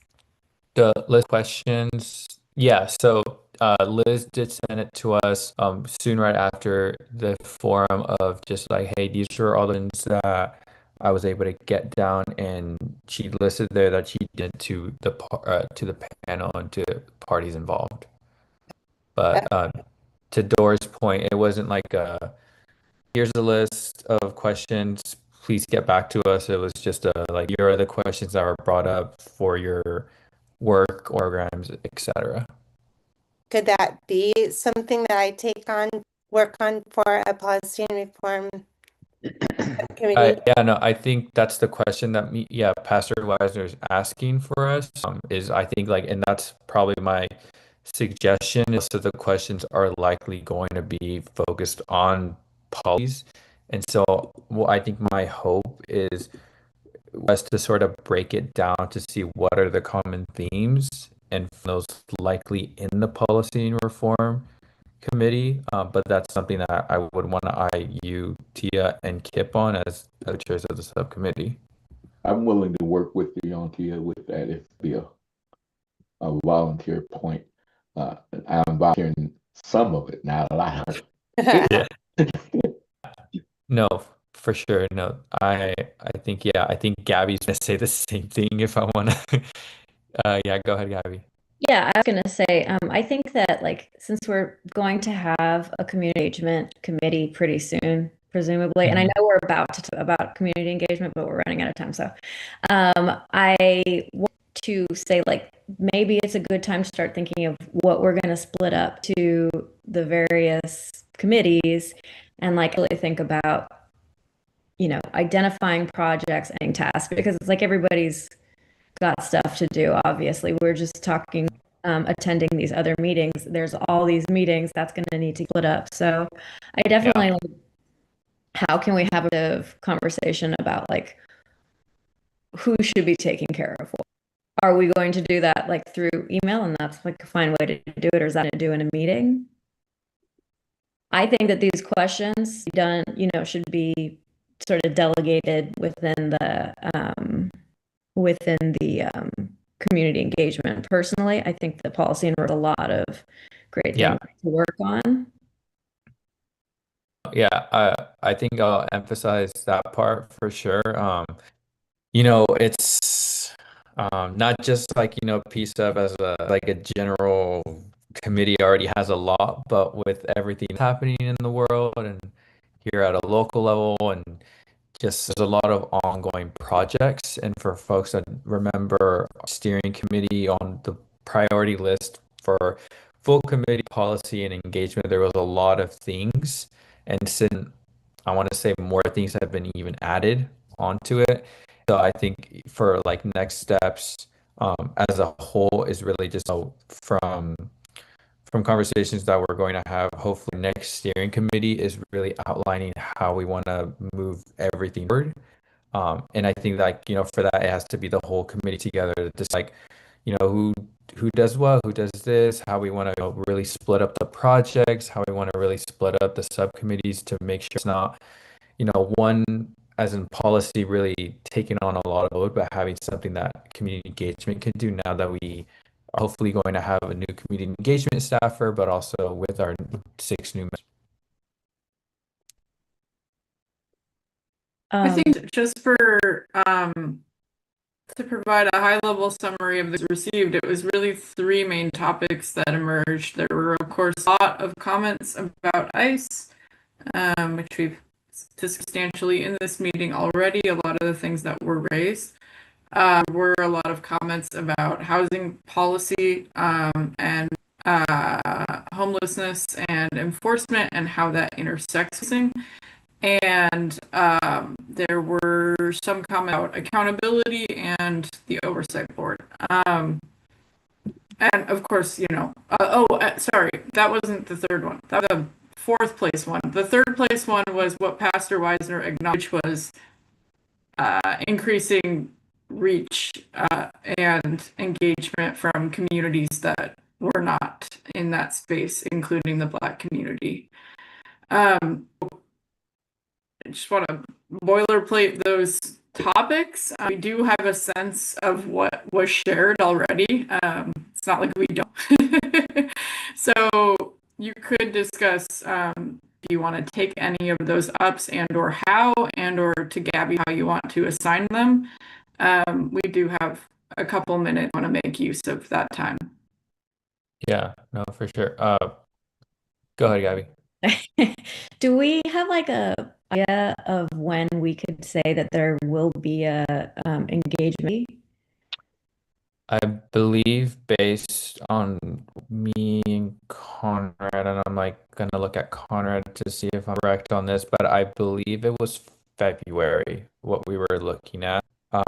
February, just to kind of start it off a little bit like a sort of soft start, and hopefully by March we, fingers crossed, have the community engagement person. They have something to kind of build off of. Is the response I give? Yeah, I know you have a follow-up. Go ahead. No, I just have a follow-up. So just establishing that, like, how are we going to establish when it's meeting and who's in charge? And this also could totally be a conversation through important email, Yeah. but we can do this later. I just, you know. Yeah, no, I think I'm going to take myself out. We talk about it. I want to push it, but Yeah. I think this can be done. No, 4%. And I will say, yeah, the conversation on really just like the work, like splitting the work and just like overall the subcommittee up, because it's been, you know, absent from this long time, is probably going to be likely during that era when we have our retreat and our steering committee. Because looking at January, you know, we're already in mid month, and there's a lot of coming our place. But Dory, I don't know if you have more to speak on it. Yeah, as you guys know, scheduling and these logistical pieces, including starting up a new subcommittee, are ultimately staff determinations in coordination with the committee. So I want to prematurely commit to any timelines because we have not finalized that. But I do think that the goal is clear. Starting it up again is clear, and likely relating it quite a bit based on our new staff support. And whether or not that means a public meeting in February, I do think there are a lot of discussions to be had about the direction of that work and perhaps the restructuring of what changes will be present in that subcommittee in the future. So the way I see it, more likely in February are those actions rather than a public meeting of the subcommittee. We could do it that way if you guys wanted to, or we could do that internal process in a different way. Yeah, but it's not like a promises or anything. They're all like hopes and dreams, but something that, me and Conrad are really pushing for now that we're, full membership and things are a little more established for us. So, but, we'll have one in communication on what the next steps are. Yeah, go, Kaiser. Okay, this was, I guess, my initiation of Pastor just being back, so I'm gonna go ahead and poke the bear.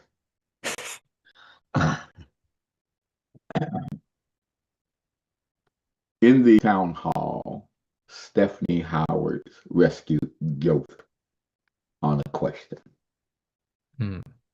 That question is pertaining to similar comments recently in the news with an officer being re-signed. So I'm hopeful that what we're trying to accomplish in the recommendation and the community capturing what is being said is what we do here at PCCEP. We gather it, it was prior, present it, hopefully in it, but here we are now, hopefully again, trying to re-talk about it again, and it's ongoing. So that's just a comment, me poking the bear in the room. Yeah, thank you, Pastor Weiser, on that. Yeah, I wanted to with my partner Conrad if he wants to add anything. I think the biggest call out is, and Gabby, thanks for bringing up starting the other subcommittee. The way we can best utilize time, right, is all the new members. Please use email, please use the chat, ask the questions. Think about how you see yourself. Are you more interested in the policy and reform, more interested in the community engagement work? You don't have to decide right now, but we want you all to be part of that conversation as it's getting stood back up. And then call out is, when the retreat does happen, that's part of that conversation, is to really hone in and focus that work. I think we're all talking about the same thing, moving the same direction, but that's all the action for the rest of the committee is, please field the questions. If you want to text, if you want to call, whether efforts, sorry, Jorge, I'm going to volunteer you or myself. It's what we're here for, and we want to keep the process going. Yeah. Yes, Gabby. Go ahead. I'm sorry, talking. No, but, it's good. I don't want to put the cart before the horse too much, in the sense that I think that we're going to have a conversation about what the community wants to see, the community engagement, officer, I forget the title, but to be staffer, coordinator. Yeah, spearheading. And so what do we want to do? So it's before we all get together, I feel like we have that sort of conversation, which we were saying that we were going to have next month, and to get ready and then have that kind of conversation about what our mandate is before we can, even though I don't even like the word mandate anymore, so we could move forward. So that's just, Yeah, and yeah, I will say just based on, we had this conversation, with just change agenda to fit based on recent actions. And so it wasn't like, I think for me, I wasn't expecting to get to it because I knew the conversation, was going to be a little, I think, there are still some unanswered questions this with when it comes to community engagement that needs to be, figured out first before we bring all the information to figure out what the next steps are when it comes to the subcommittee for community, but also just how we want to, picture community engagement in the near future. What I will say super fast, there's a really good bedrock and foundation just drawing from our 1 year in event December. And to Yeah. Pastor Weisner's point, it's like that's a natural, like that's a good starting place. So we're not starting without guidance. We have clear guidance and direction, and we can build off of from there. So right, confidence in our abilities. And right, if we're being realistic, things are gonna happen. So the committee will be dynamic, and there's poetry in pushing the community conversation because we're listening to the community. Yeah. And it's kind of beautiful. Yeah, see, Connor got that. Yeah, and I will try to get us, but to our last, which is public comment. But yeah, I want to just ask one more time if there's anything that folks want to mention before I close that item and move us to the next. It doesn't seem like committee members. Awesome. Okay. And thank you, Frida, always step ahead of me. But just to emphasize Conrad's point about subcommittee assignments, for folks that remember, yes, every committee member is required to be on a committee. So yeah, I would say, ask the question, start thinking. So hopefully by the time we're having the conversation or have them set, you have an idea of where you're gonna focus your work on. I'll Frida into this, and we'll dive into open public comment. Yeah, go ahead, Frida. Yeah, I'm open. Public comment is open. It's open.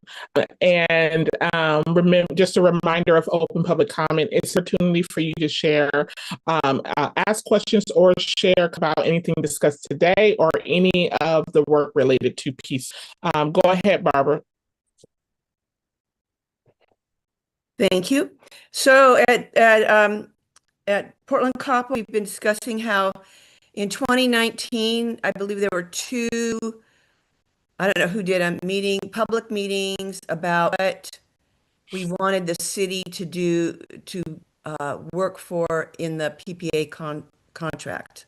The PPA contract went to negotiation, I heard, on 1/12/2026. That was 2 days ago. And there has been no community engagement.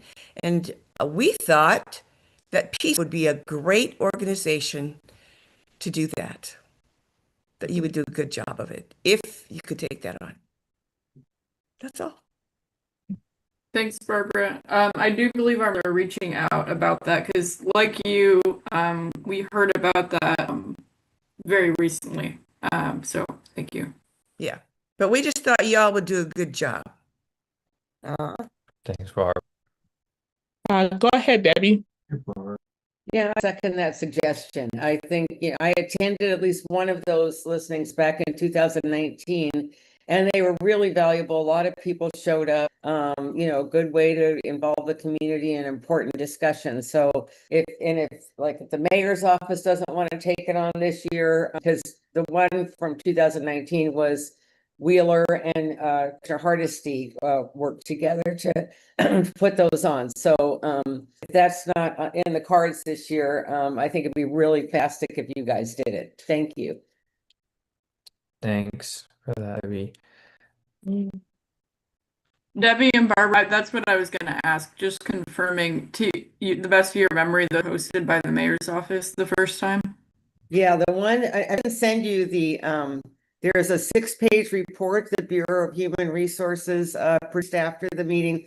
I'll send that, should I send it to you, Dory, or the Yeah, PCCE?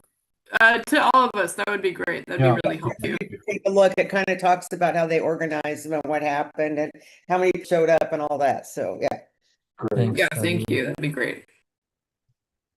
Any other comments? I know we're at time, but let's hold space for at least one more comment.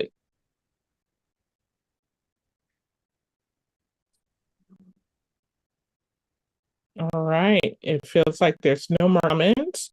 Turn this back over to Jorge. Frida.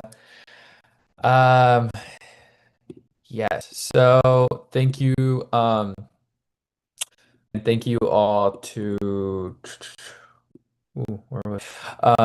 Yeah. Thank you to staff, Captain Tennant, Lisa, city attorneys, everyone for answering all the questions and for all the information and for the asks that I provided.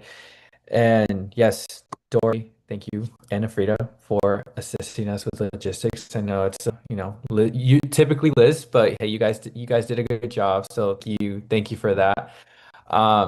So next steps. One, we have hopefully we're still the logistics out, but Tuesday, January 7th for our policy and reform subcommittee from 6 to 8, which will be online. I will say keep an eye out as the date may change, but that is the next upcoming event. Do we know when the full committee for February is? Have we established that?